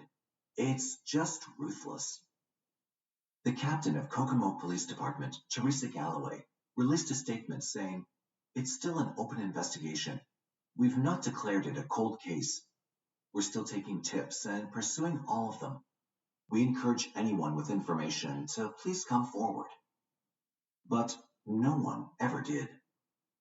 There was almost no hope left when, in 2021, Kokomo police renewed a plea for investigation about Destiny's homicide. They said that Destiny's case was still open, and that they'd been investigating all the tips and leads that they'd found in the past 8 years. They pleaded with the public by saying, "If you know something, say something." There was no further news. Then a new update stirred the Kokomo Police Department. On December 5th, 2022, the police received a voicemail. The woman called to speak with the detective and said that she thought the case would have been solved another way, but as it led nowhere, she was forced to come out and reveal information that she'd been keeping for years. After seeing press releases on the case for years, she could not keep the details to herself anymore. She knew who had killed Destiny. The two people who barged in the house that night in 2013 were 36-year-old Jesse McCartney and 32-year-old Joey McCartney. The informant said that she was scared of Jesse McCartney. When the police got in touch with her, she revealed that she'd been with the McCartney brothers that night. They claimed that they were going to run an errand, so she tagged along. She'd been sitting in the Jeep outside Destiny's house when she heard a loud bang. Within a few minutes, Jesse ran out of the house with a gallon-sized bag of marijuana and a bunch of cash in his hand, followed by Joey. Jesse, the owner of the gun, was sweating profusely when he entered the Jeep. She also told the police that they'd sold the gun and the Jeep within 6 months of that incident. Jesse asked the informant to tag along and drove her by Destiny's house the next day to describe the police tape surrounding the place. To confirm the story, the police then asked the informant to show the house that she was talking about. It was, in fact, Destiny's house on James Drive. She later told the police that Jesse had changed his phone number but still lived in Kokomo on Monroe Street, while his brother, Joey, moved to Kentucky. Following this, the police talked with Destiny's boyfriend again, asking him if she had her own stash of drugs. He gave them confirmation and said that it would have been in the house when the home invasion took place. When the detective showed him the pictures of Jesse and Joey McCartney, Destiny's boyfriend was able to identify Joey. He said that Joey looked familiar, and he'd probably seen Joey in their house with a mutual friend at some point. The detectives had collected enough proof. After a decade of investigation and perpetual leads from the public, now was the time for justice. An official statement was released that said, investigators with a criminal investigation section were able to obtain arrest warrants for 2 individuals. Joey was arrested by the U.S. Marshals and the local police around 6 a.m. on March 2, 2023, in a house in Graham, Kentucky.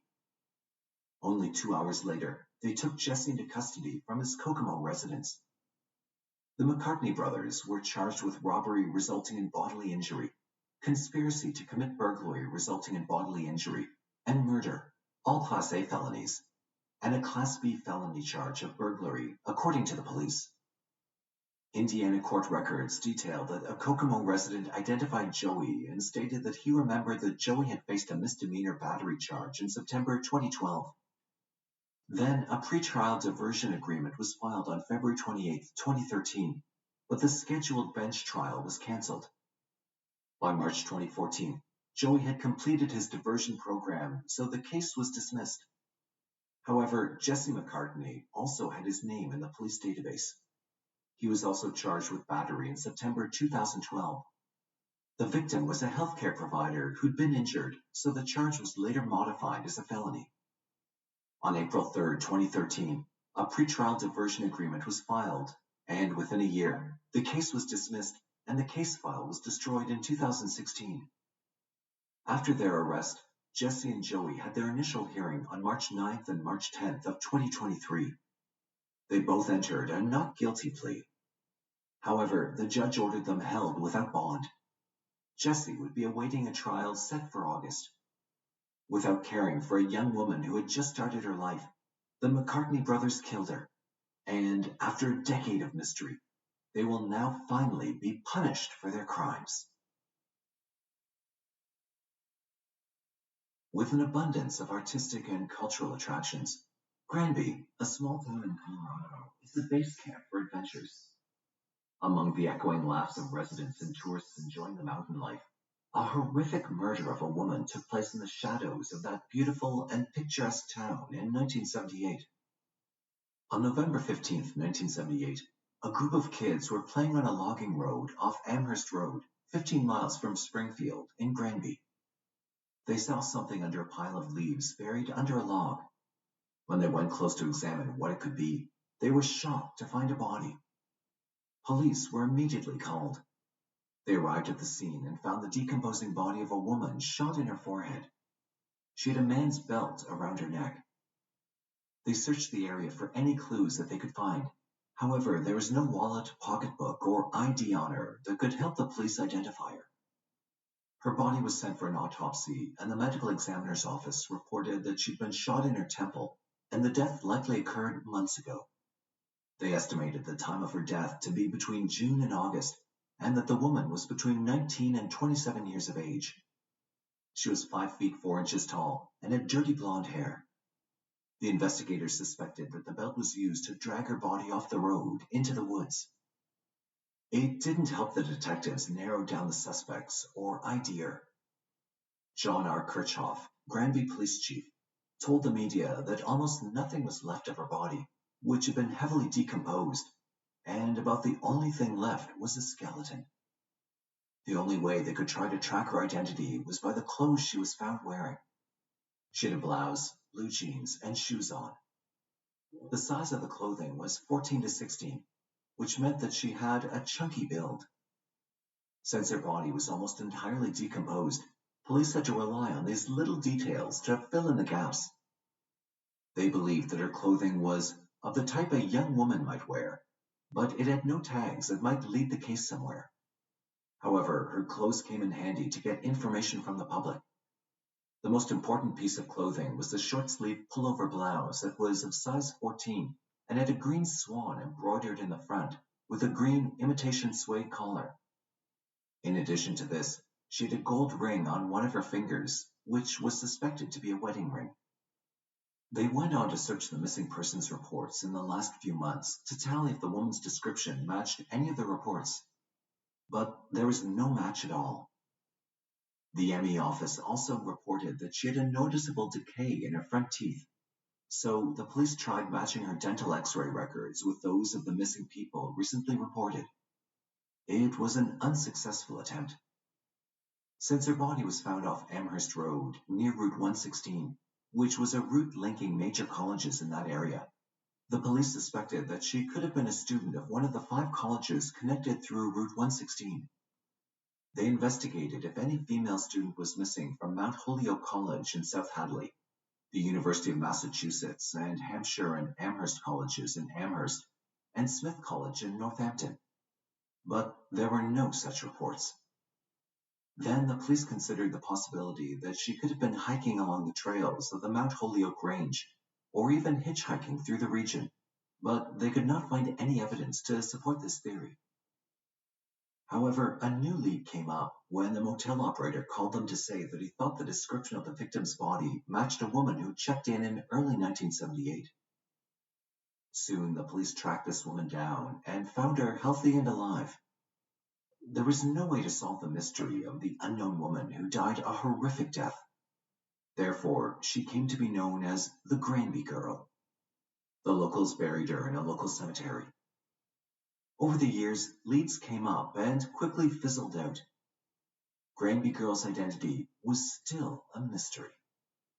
In September 1998, about 20 years after her death, a group of Granby's residents attended a memorial service at the cemetery and collected $500 to replace the wooden cross with a permanent marker that said, "Unknown, November 15th, 1978, with an epitaph, in God's care."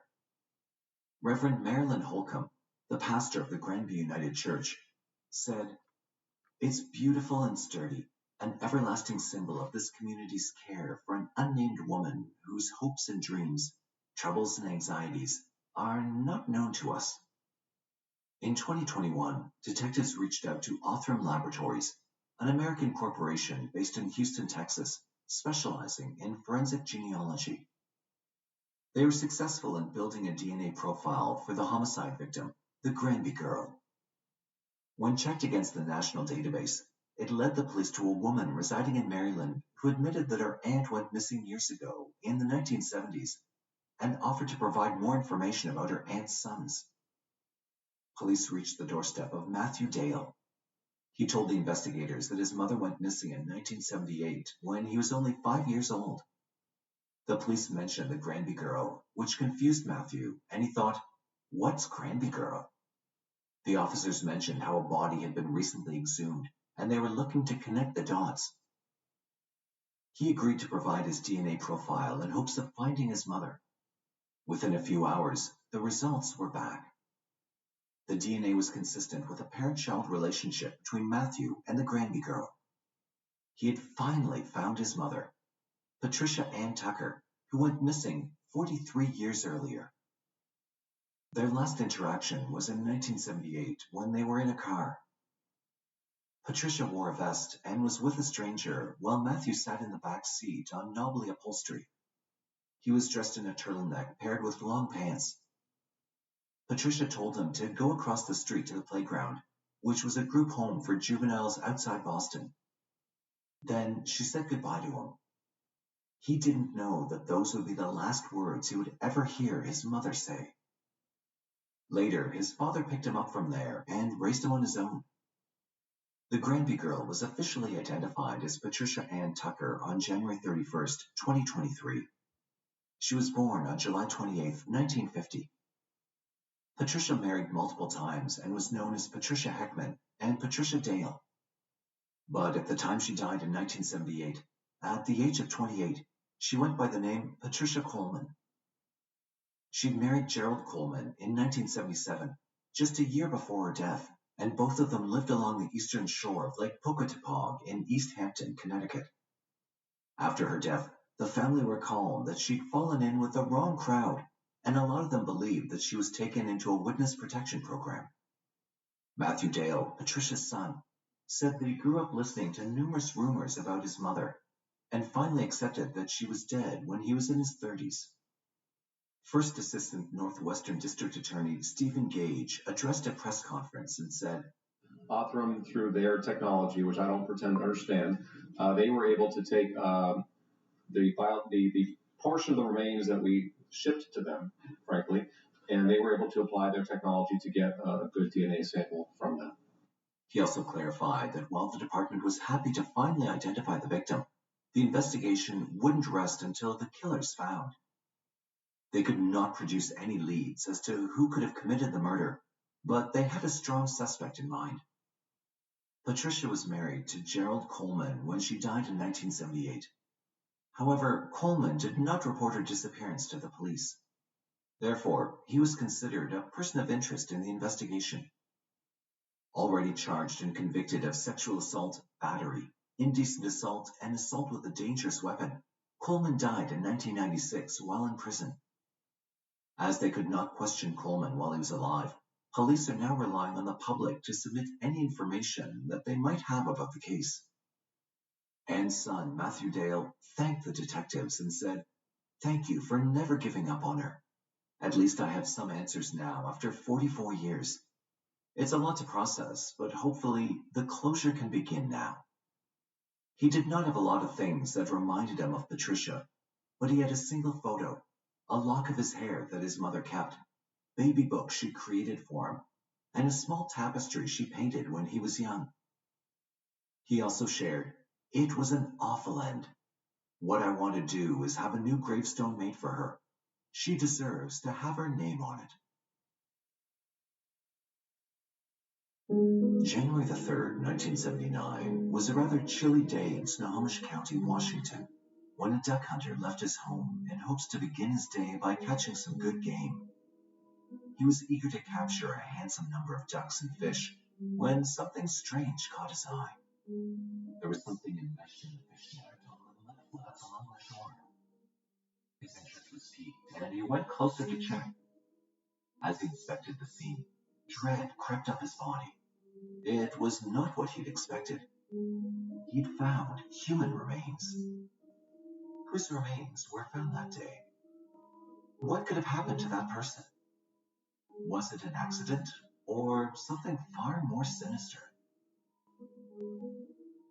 Snohomish County, where people don't walk by each other without saying hello, where the community is filled with friendship up to the brim, where its lush history and rich culture are embedded in every bit of architecture. Despite being the third most populous county in Washington state, Snohomish County provides a relaxing and small-town lifestyle with a fairly low crime rate. It exhibits its beauty with a wide array of picturesque landscapes, miles and miles of farmlands, and smiling faces of residents who enjoy experiencing the best of both worlds of comfort and stability. When the place is so inviting, simple, and laden with opportunities, it's often hard to believe that a mystery would emerge here that would take decades to reveal its secrets. The new year of 1979 was not kind to Snohomish County residents. It was freezing cold. The snowfall rate and the temperature broke all records. The entire Washington state was under a cold spell. But January 3rd, 1979 was different in more than one way. When the sun rose that morning, the residents heaved a sigh of relief. The air seemed to be warming above 0 degrees. It was the first day above freezing in a week, and people finally found it safe to venture out of their homes and experience a less bitter cold. With the same hope, a duck hunter set out to capture ample feral ducks to make a good profit. He arrived at the Snohomish River Delta at the western tip of North Spencer Island, where two sloughs bend and meet Puget Sound on its edge. His main focus was finding ducks when his eye caught a strange sight. On closer inspection, he realized that what he was looking at was, in fact, human remains. The police were immediately notified. As the officers arrived at the scene near Everett in Washington, they could not help a shiver go down their spine. The duck hunter's description had been hauntingly accurate.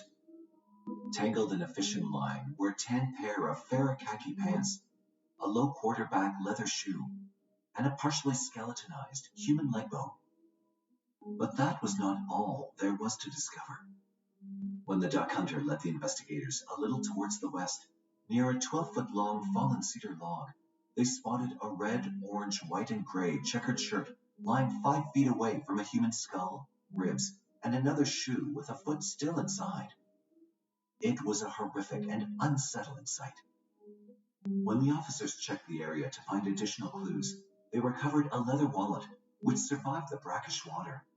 But whatever was kept inside the wallet was long gone. There were no signs of a driver's license, cash, or fisherman's license.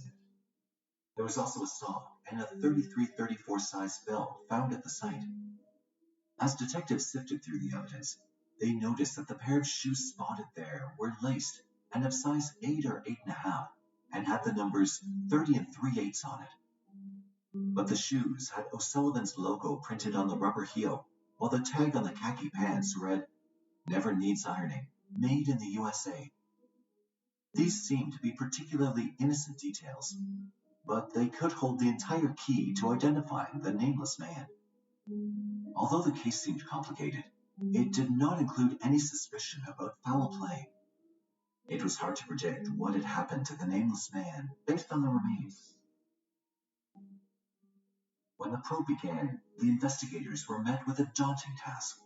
The person had been dead for a long time, therefore chances of finding easy answers were slim. They sent the remains for autopsy to find out anything and everything that was available. They received confirmation from the coroner, who revealed that the remains belonged to a man who had been dead for months. It did not narrow down the prospects of finding the name of the man, but at least it was a start. The coroner's office pulled out all the stops to identify the man. They suggested charting his dental records and examining his body, hoping to yield the outcomes that they were seeking. However, the records could not withstand the ravages of time. Despite all efforts, the police could not ID him in the initial investigation of 1979. Therefore, the mystery of this unknown man became a John Doe investigation after Snohomish County's then coroner Robert Phillips labeled the man as John Doe 79-1 and wrote the cause of death to be undetermined. Due to sparse leads, there was hardly any possibility of finding the name of the 1979 John Doe. So, after waiting for about 2.5 months, the nameless man was buried in a pauper's grave at Cypress Memorial Park in the city of Everett on March 15, 1979. This practice is a thing of the past. Now, skeletal remains are kept in the medical examiner's office until they're claimed by a family member or are finally identified. Despite this, the scope of the investigation did not end there. They knew they had a long road ahead of them. Police, along with the entire community, were looking for leads to find out the identity of John Doe. Nonetheless, all the leads fizzled into nothing, and the detectives ended up considering the case cold. The case had been cold for decades, the trail long gone, and the evidence all but forgotten. But then, a breakthrough occurred. The unlikely duo of advanced science and law enforcement resources came together to unlock a whole new world of justice. The once restrictive technologies and investigative techniques were no longer a barrier. 3 decades after 1979 brought about welcome changes. In 2008, cold cases like that of the 1979 John Doe came to light once again when Sheriff's Detective Jim Sharp and retired Superior Court Judge Ken Cousert reopened the old files that had been collecting dust for decades.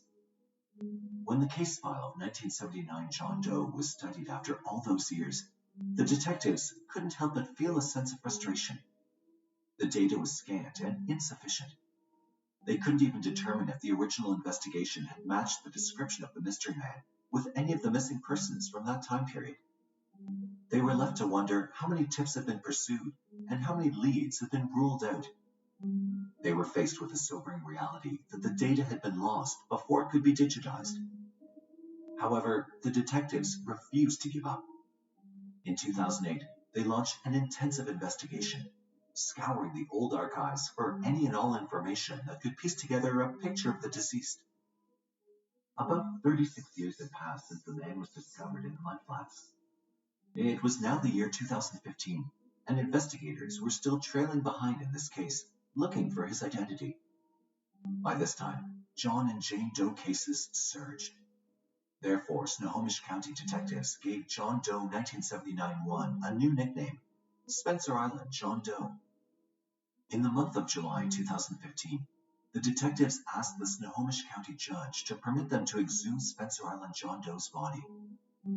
After receiving the approval, they transported the body to the medical examiner's office, where forensic odontologist Dr. Kyle Tanaka thought that uploading the man's dental charts to national databases would shed light on a few missing persons reports, which could possibly turn out to be a match.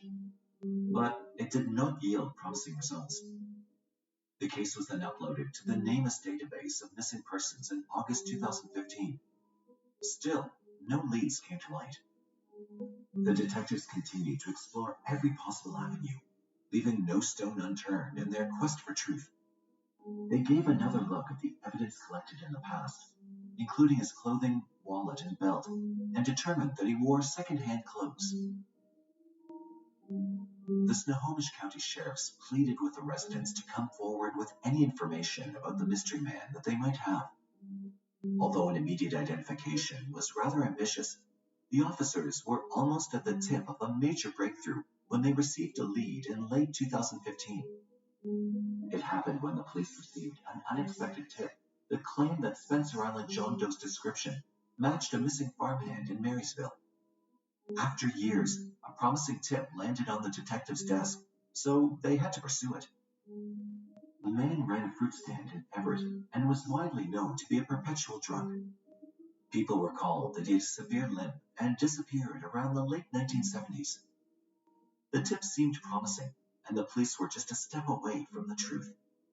After 1 month of hardcore sleuthing, they received a crushing blow after discovering a tombstone in Yuma, Arizona, with the help of BillionGraves.com.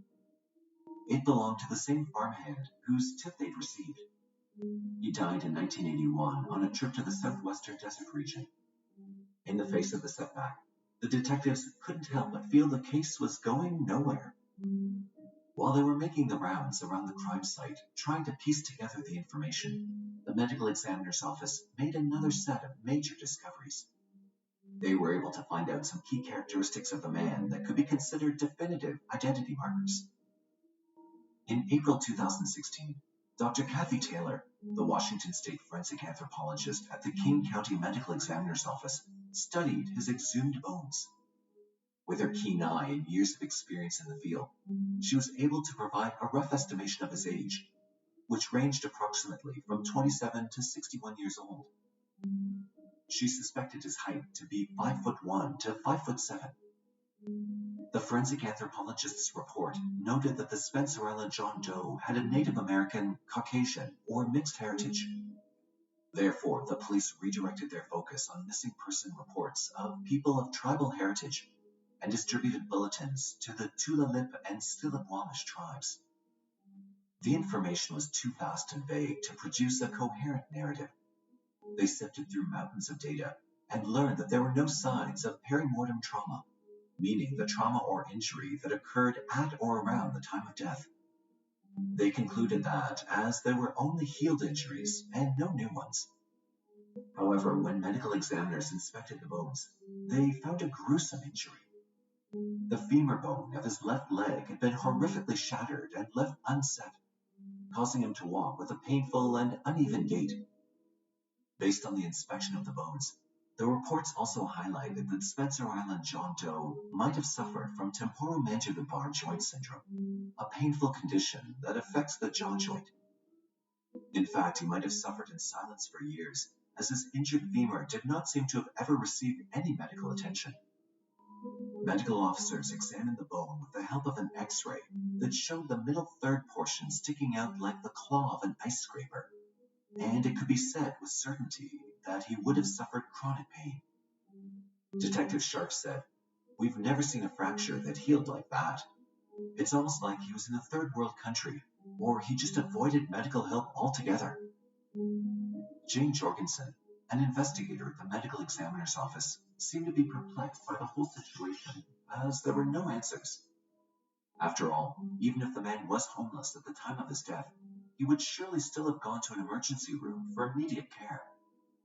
It was not like he would have been asked to pay any amount. If the medical aid was ultimately free, why would someone have suffered such pain? He would have stood 2 inches shorter on his left leg. Spencer Island John Doe's femur became another mystery in this case.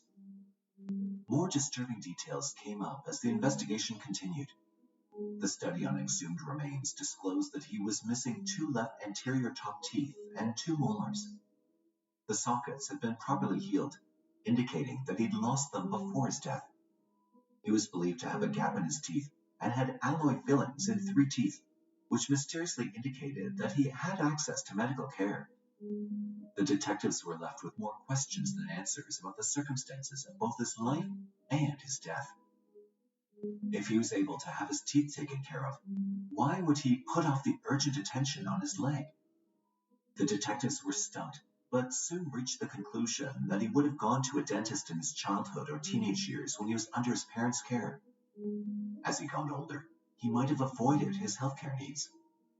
What made him bear the pain and neglect attention in his later years was still a question waiting to be answered. Now, the officers realized with a start that prisoners could get free dental treatment. So, could Spencer Island John Doe have been an inmate in the past? But the question did not make much sense and seemed half absurd. If that had been the case, somebody would have identified him by now because of his limp, gapped smile, and broken teeth would have made him memorable.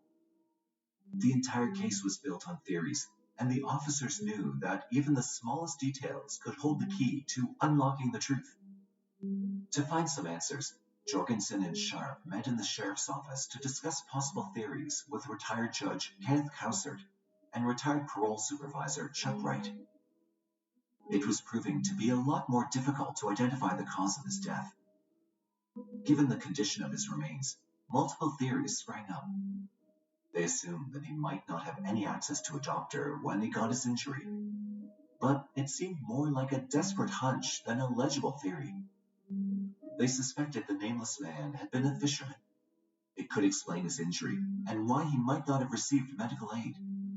In fact, it could mean that he died on the boat and randomly washed up on shore. He could have been buried at sea by sailor companions, and with time and erosion, his remains could have been swept down the river to the confluence of Steamboat and Union Sloughs, and ended up in the tide flats, west of the railroad bridge that runs along State Road 529. Snohomish County sheriffs suspected that his death could have been a mere accident where he fell overboard and drowned around the resting place in the mud. The detectives had exhausted every lead, followed every clue, and interviewed every possible witness. They'd hit dead ends at every turn, but they refused to give up. In their last-ditch efforts to solve the mystery, they turned to the world of forensic art. In April 2016, forensic artist Natalie Murray rebuilt his face by gluing rubber pegs to his weathered skull and extrapolating what he could have looked like in life. Natalie noticed that he had flat cheeks and a narrow nasal passage. These characteristics were consistent with that of people of Asian heritage. But the bones had lost all the sharpness with time, so it was hard to sync this theory with the actual evidence. Undeterred, she extrapolated his lower jaw and imagined other features, for the lack of a better alternative. Using her expertise, she created a sketch that would hopefully lead to a breakthrough in the case. Forensic anthropologist Dr. Kathy Taylor conducted an examination and confirmed that the sketch looked half Native American and half Caucasian, as required. In 2018, a section of the right femur was sent to a national database at the University of North Texas, where the DNA was extracted to update the FBI's database, CODIS. The mtDNA and STR profiles were processed with the help of enriched DNA, which were ready by March 2019. In 2019, a retired police officer claimed that he saw a man in the 1970s who had a pronounced and awkward limp and looked like the sketch that was released. Despite getting all this information, the police were still without a name, as the retired officer could not place a name. Snohomish County Medical Examiner investigators ruled out multiple missing persons by circumstances, STR testing, and dental records. When all these efforts did not yield any results, the detectives knew that they needed to approach the problem in a new and innovative way if they were to have any chance of success. In 2021, another piece of Spencer Island John Doe's femur was sent to Othram Labs, a private forensic genealogy company based in Texas. This initiative was funded by DNASolves.com, which is an advocacy group that helps in promoting and funding DNA testing to help investigators and families to find the answers they've been seeking for years and even decades. Months later, forensic-grade genome sequencing was successful in producing enough enriched DNA to create a profile. GEDmatch, a public genetic database, then allowed the police to find a match. The medical examiner's office, along with the detectives, built family trees and plugged the newly generated profile into Family Tree DNA, which is another public database site. Years and years of hope and prayers finally gave a positive outcome. They found a close enough match, and now the identity of Spencer Island John Doe was not too far. Medical examiner Jorgensen said, "It was like looking at 100 people versus 1,000 people." With the help of Adam Wilcoxon, the death investigator, the police were closing in on one name. Around 3 hours of desperate and hopeful efforts revealed a name: Gary Lee Haney. They checked the family tree and reached out to his surviving half-sister, whose DNA turned out to be a match for biological half-siblings. And just like that, after 44 years, Snohomish County Medical Examiner Dr. Matt Lacey identified Spencer Island John Doe as Gary Lee Haney on February the 10th, 2023. On September 23rd, 1950, 28-year-old Bernice Helen Schaefer and 37-year-old Joseph Dominique Contamidi gave birth to a baby boy in Topeka, Kansas. They named him Gary Joseph Contamidi. Just a few months later, his parents went through a divorce and Gary's life was about to take some major turns. Around 1955, Bernice, Gary's mother, married a military man named Sheldon Lee Haney. Sheldon adopted Gary and legally changed his name to Gary Lee Haney. He traveled the world with his new family, including his biological mother and adoptive father. He liked the Beatles and had an interest in and passion for playing piano. His family, however, recalled that he had some kind of mental disorder. While some people suspect that he could have been living with autism, other relatives claim that he was suffering from schizophrenia in adulthood. Gary's step-cousin, Hal Thaney, who's now 71 years old, said there was something that was amiss in his brain that caused people to notice. Sheldon, Gary's stepfather, completed his military service and worked for Boeing in the Air Force and moved a lot with his family from New York City to Kansas. When the family used to get together on holidays, the Haneys did not participate in that, as they were too far away to become part of their family ritual. That's why Gary's relationship with his extended family was not well established. In fact, in the later years of his life, Gary simply disappeared from the family picture. At the age of 16, Gary lost his biological father, Joseph, who died at Missouri Veterans Hospital. And within 3 years, his mother died too. So Sheldon, Gary's stepfather, brought him up, According to Social Security records list, in his later years, around 1976, when he was officially declared dead on the eve of Christmas of 1976, he was known to be living in some sort of rooming house. However, there was no way to know who had reported him dead.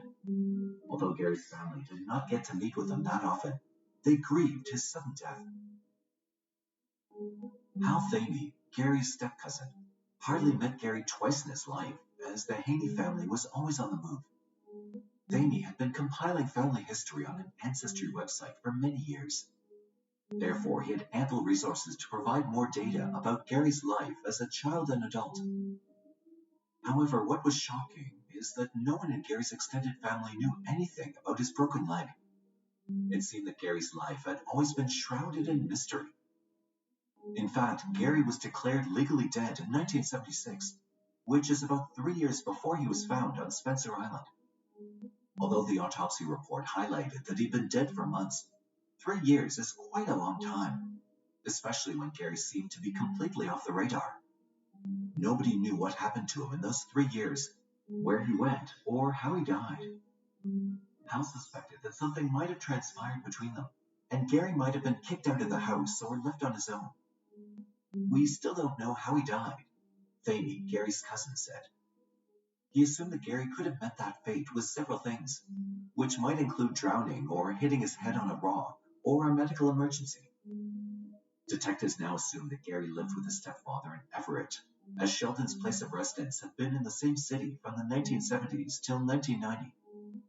During his retirement, Sheldon was referred to as a snowbird because of his lifestyle. During the winter season, he used to reside in Baja California in Mexico after driving there. Around the mid-1980s, Sheldon visited his nephew, Hal Thamey, in Texas. But Gary was far from their topic of discussion, Hal said. There was never a conversation about Gary with them. It just never came up. Before his death in 1997, Sheldon Haney lived in Oregon. The revelation that Sheldon never filed a missing persons report about Gary raised more than just suspicions. It opened the door to a whole host of new questions and possibilities. Why would someone not report their own son missing? Was Sheldon involved in Gary's disappearance, or was there something else going on? As the investigation continued, the detectives began to uncover a web of secrets and lies that had been hidden for years. They discovered that Gary's life had been far from easy, marked by tragedy, loss, and hardship. Despite not staying in touch, Hal Thamey released a quarterly newsletter with the help of his cousins who'd been staying in various parts of the country, including Arizona, Colorado, New Mexico, and Utah. Talking about Gary, he said, I felt a draw to do something Do about I it. know? We're probably going to get the family to put a marker over wherever he Okay, gets remarried. But we have no well, I relatives don't know that if live you up got my there. message that The I family couldn't completely get home. moved across the country. I was on hold There was for a long as a time. grade three. It could be closer for him as he remained Okay. nameless, familyless, and alone for 44 long Why? years. Where are you looking? Despite being identified after 4 decades, Gary Lee Haney was still just as much of a mystery Oh, as he yeah, was in okay. 1979 when his body was found, or earlier in his life when his family knew nothing about his life. The discovery of Gary's identity opened up a Pandora's box of new questions, leading investigators down a rabbit hole of confusion and uncertainty. Despite the progress they'd made in uncovering his past, they remained in the dark about his final days. Thamey, who had not even known how Gary looked after growing up, addressed his mysterious death and said, This has opened up so many other questions, and I'll probably never really get answers. As the news of Gary's identity spread, there was a growing sense of hope that someone out there might have the missing piece of the puzzle, that crucial bit of information that could shed light on his mysterious disappearance and tragic death.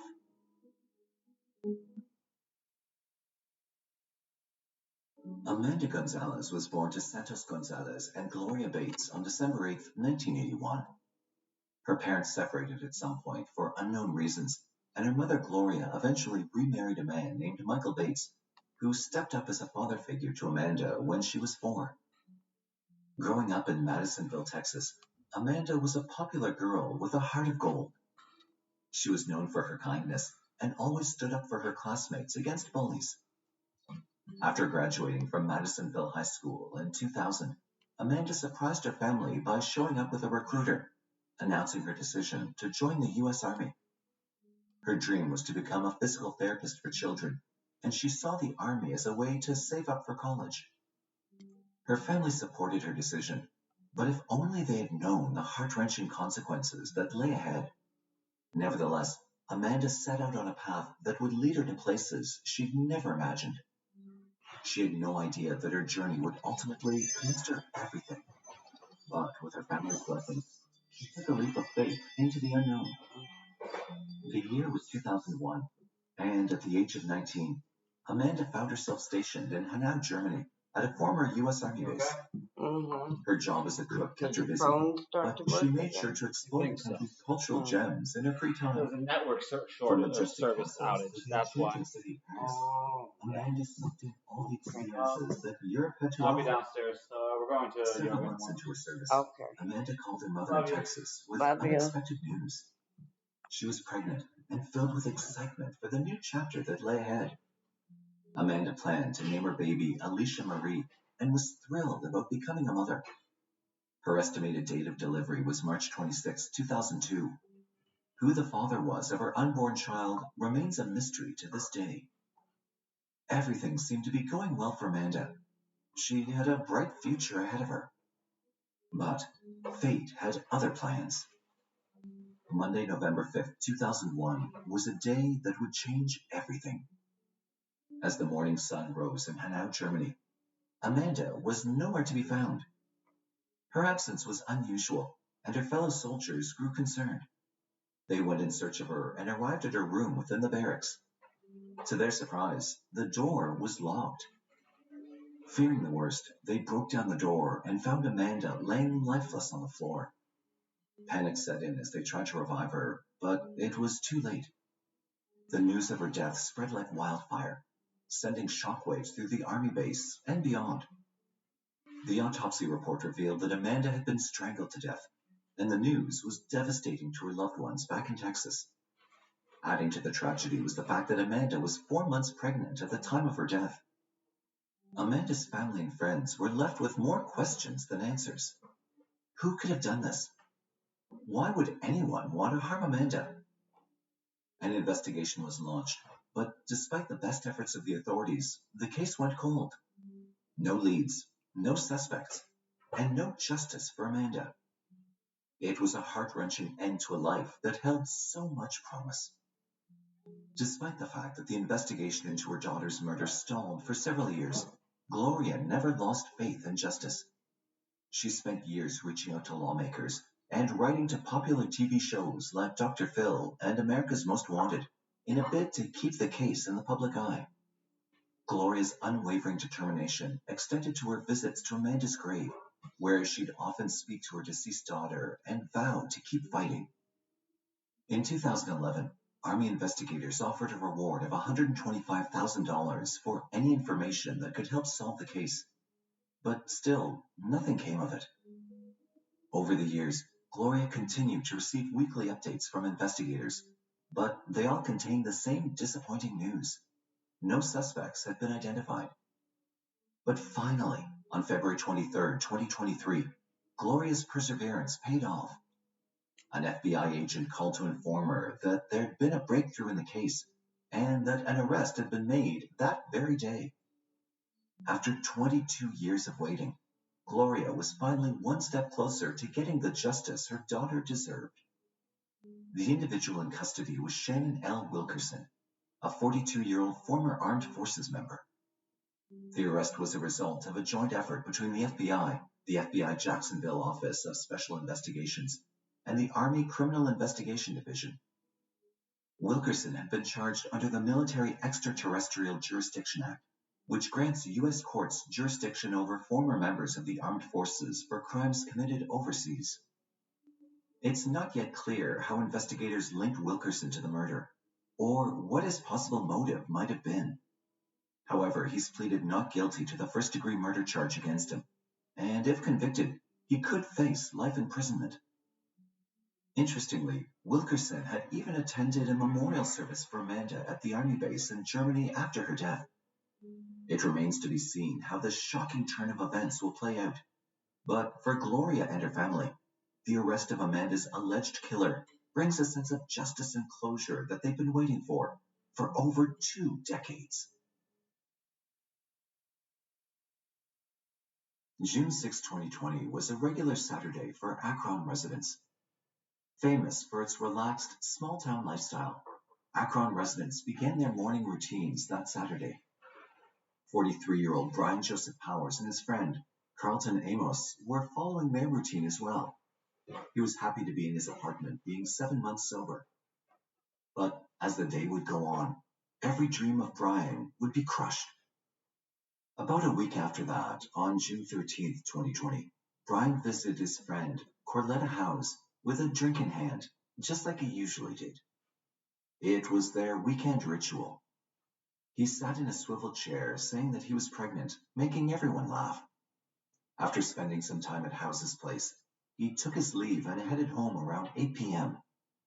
It had been just 12 hours when, in the morning around 8 a.m., a groundskeeper was walking down the sidewalk near East Butchell Avenue and Chapel Drive and found Brian's dead body lying face up on the ground outside the Chapel Church in downtown Akron. On April 11, 1977, Walter Powers and Veronica Freemuth birthed Brian Joseph Powers. He'd always been a people person. He grew up and attended Garfield High School. Brian was an active advocate for the LGBTQ+ community and was addressed as Egypt. He loved old movies, cooking, and meeting new people. His friends and family said that there wasn't a moment when he wasn't smiling, and he had an infectious laugh. However, growing up as a black transgender man in South Akron was not easy in the 70s and 80s. Brian was very spiritual and believed that God loved him, irrespective of his sexual identity. But he struggled with substance abuse and housing insecurity for years. As a child, Brian preferred My Little Pony to Tonka Trucks and aspired to be a backup dancer for Janet Jackson or Paula Abdul. As the years passed by, he got interested in cooking and found a career in it. He worked with his friend, Herdestine Price, for her catering company. As he was nearing stability in his life, he wanted to launch his own t-shirt company. He loved to color his hair in different shades of the rainbow. He braided the differently colored sections of hair and called them unicorn braids. Brian was transgender, but used he and him as pronouns. He did not like labels. He was like, "Honey, I'm just everything. I am Mother, honey. I am everything," his sister, Vivian Powers Smith, said. The police were called to the crime scene. They noticed that the victim had brown curls and bullet wounds on his thighs. The investigation started, and the police identified that the cause of death was a single bullet that passed through both of his thighs. The victim was Brian Joseph Powers, who also went by the name Egypt and identified as transgender.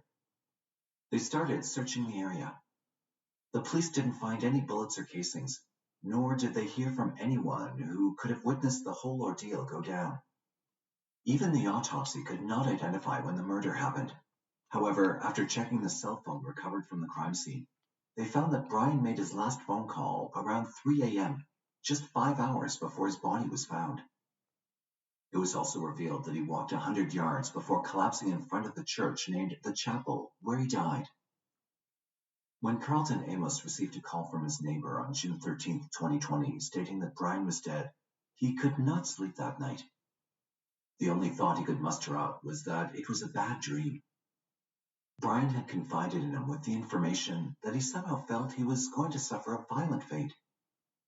Vivian Powers Smith, Brian's sister, was heartbroken to hear the news of her brother's demise, but believed that their older brother and grandparents were looking over him in his last moments. They relied on the police to provide the answers. The investigation started with a detailed interrogation of his friends and family. They found out that Brian was not one to back down from a fight. He was known to defend himself and others.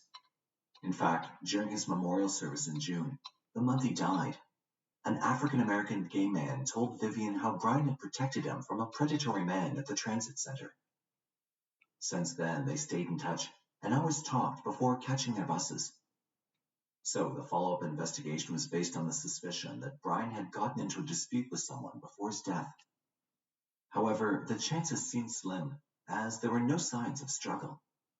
But it was possible for someone to come up and take revenge for a previous fight. Days passed, but no new information came to light. Friends, family, and detectives were desperately trying to find a suspect or a witness. Despite an ongoing investigation, his family felt that his race and sexuality affected the pace of the case. They claimed that he was not receiving attention and resources from law enforcement in the community because he was Black and identified as transgender. Vivian, Brian's sister, was not comfortable with the detective's silence. She said, How little it is, please. Just call the police and tell them. In another attempt to find a witness, Brian's family made a GoFundMe page to raise reward money that totaled up to more than $2,000. The investigation had not led to fruition so far, and the family strongly suspected that it was a hate crime. In August, a vigil was planned to demand justice for Brian and highlight the rising crimes against the LGBTQ+ community in Akron. Brian had a way with people. Within 10 minutes of starting a conversation, he used to become best friends with everyone. All those who knew him always felt like he'd known them forever within a few minutes of their first interaction. But he also seemed to have made way too many enemies because of his gender identity. For me, I don't know if it was something random or if someone just saw him dressed as Egypt and decided to shoot. It's like people treat him like they just expendable and somebody stole. You didn't have a right to do that. No matter if he was gay, straight, transgender. Vivian came forward and admitted to the media that he'd been in a fight a week before his death, as two strangers had called him a derogatory name. I had to show them who I was, Brian had said. However, the police were not aware of the incident. Brian's sister complained about inconsistent communication from detectives who took about a week or more to return her phone calls. However, Akron police spokesperson, Lieutenant Michael Miller, said the department was doing everything in its power to find the culprit, but the detectives were at an impasse because no witnesses had come forward so far. With the lack of information, the investigators could not solidify a motive and could only guess. He underlined that Brian's gender identity did not impact the department's approach or rigor on the case. In 2021, there were still no updates on the investigation. Akron Police Lieutenant Michael Miller gave another statement saying, I want to let the family know that no one in this police department has forgotten about Mr. Powers. And we want very much to be able to provide a sense of justice and closure for them related to this very tragic loss. Vivian hoped that the culprit would turn himself in. She said, I have to pray that somehow God touches your heart and you do the right thing. It's never too late to do the right thing. The officers tried their best to give Brian's family closure. Following up on the leads over the years, the police identified a suspect, though how the suspect was identified was not disclosed to the public. Further investigation, evidence, interviews, and tips confirmed the involvement of Bobby Lee Bell in Brian's murder. Finally, on March 9, 2023, the Northern Ohio Violent Fugitive Task Force and the local police found him along South Arlington Street on the morning of March 9, 2023. He was charged with murder, possession of crack cocaine, illegal possession of a firearm, improper handling of a firearm inside a motor vehicle, and possession of drug paraphernalia. Bell was held in the Summit County Jail for murder. He was arraigned on March 10, 2023 in Akron Municipal Court, where he was issued with a $1 million bond until his trial on March 29th. Even though the motive for Brian's murder was not clear, Bobby Lee Bell, a Cuyahoga Falls resident, seemed to hold a long criminal history. In 1993, Bell was in prison for attempted aggravated murder and aggravated robbery and was released in 2008. However, he'd served more time for drug trafficking. Again, in late 2021, he was charged with the trafficking of fentanyl and cocaine, as well as having weapons under disability, for which he was sentenced to 3 years probation. After his arrest in Brian J. Powers' case, the police released a statement saying, "As always, the Akron Police Department is grateful for the strong partnership with the Northern Ohio Violent Fugitive Task Force. Like them, we will exhaust every effort and turn over any stone to bring violent offenders to justice. Any loss of life is tragic, and I hope this arrest provided closure for the Powers family and those who knew and cared for him."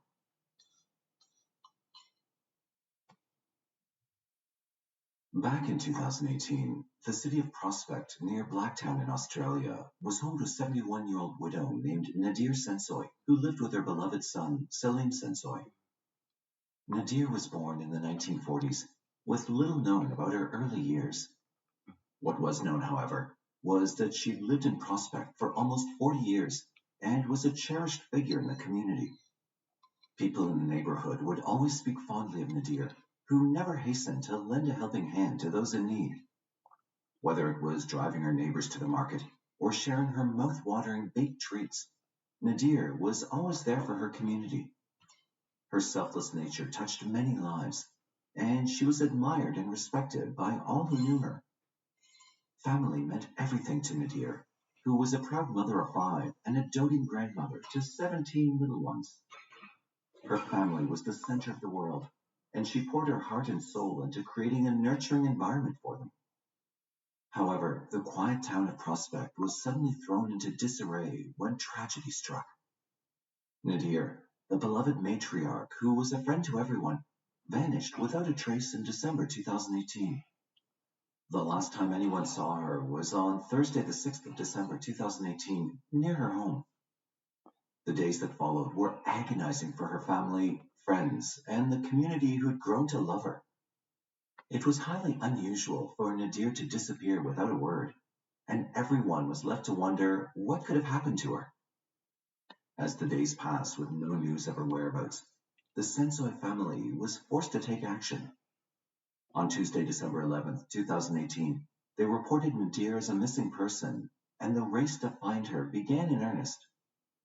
The local Blacktown Police Command quickly sprang into action. A team of officers began a massive search operation, hoping to find any clues that could lead to her whereabouts. Despite their best efforts, the searches around her family home yielded no results. The sense of unease grew with every passing moment, and both her family and the police were deeply concerned about her safety.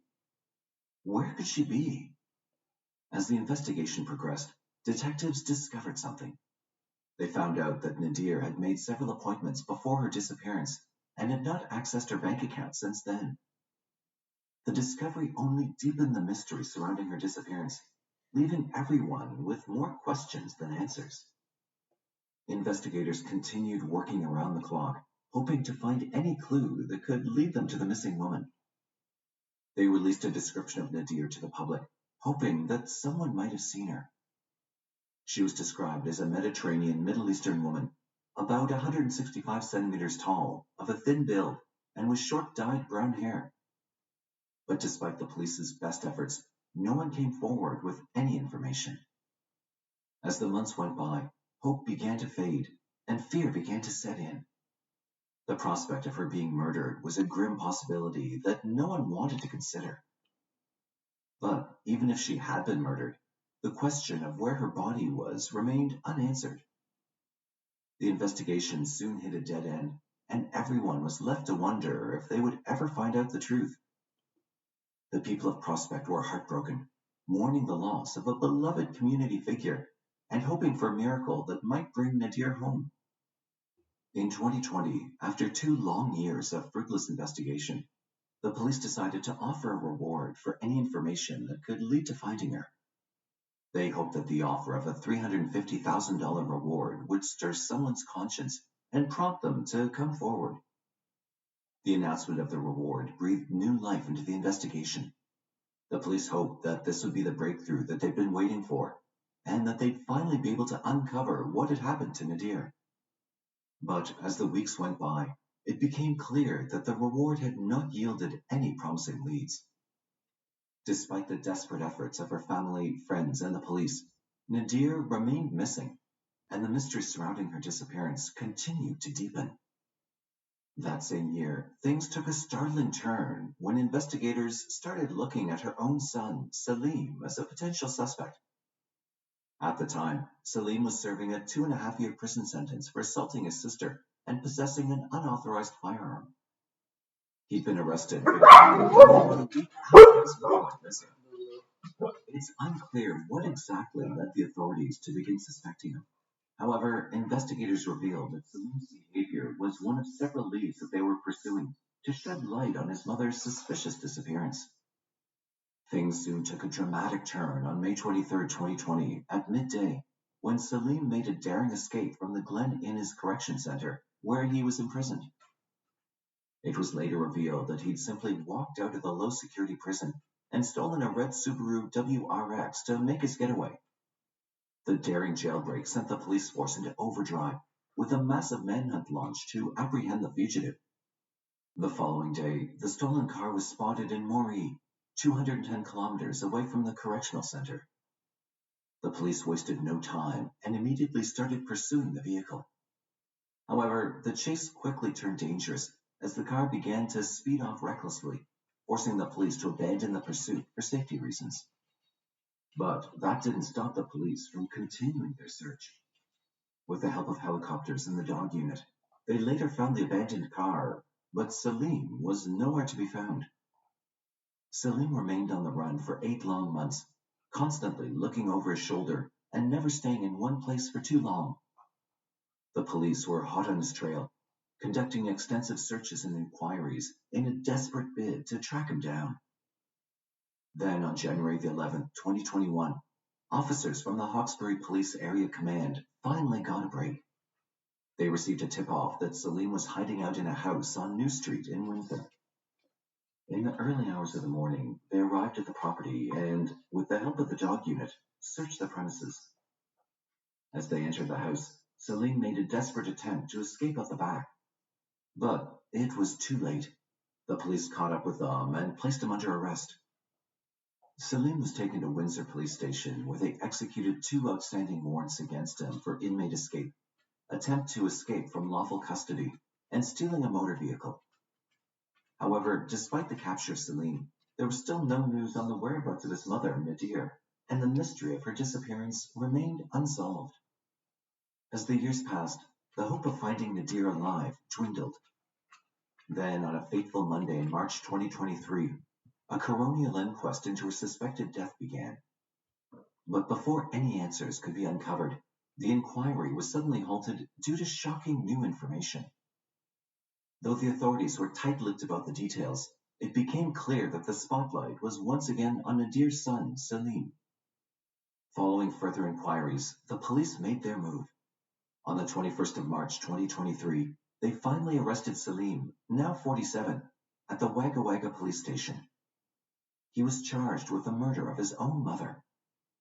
That same day, the court heard that he allegedly committed the heinous crime somewhere between the 6th and 11th of December 2018 in the Blacktown area. Salim's plea for bail was denied, and he now faced a long and arduous legal battle ahead. Sue Sensoy, who's Nadir's daughter, was relieved when she heard the news of her brother Salim's arrest for their mother's murder. Sue expressed the family's hope that with Salim's arrest, they could finally find Nadir's body and bring her home for a proper burial. However, the road ahead is still uncertain. No one knows what the future held for Salim's case, or if they'd ever uncover the truth about what really happened to their mother.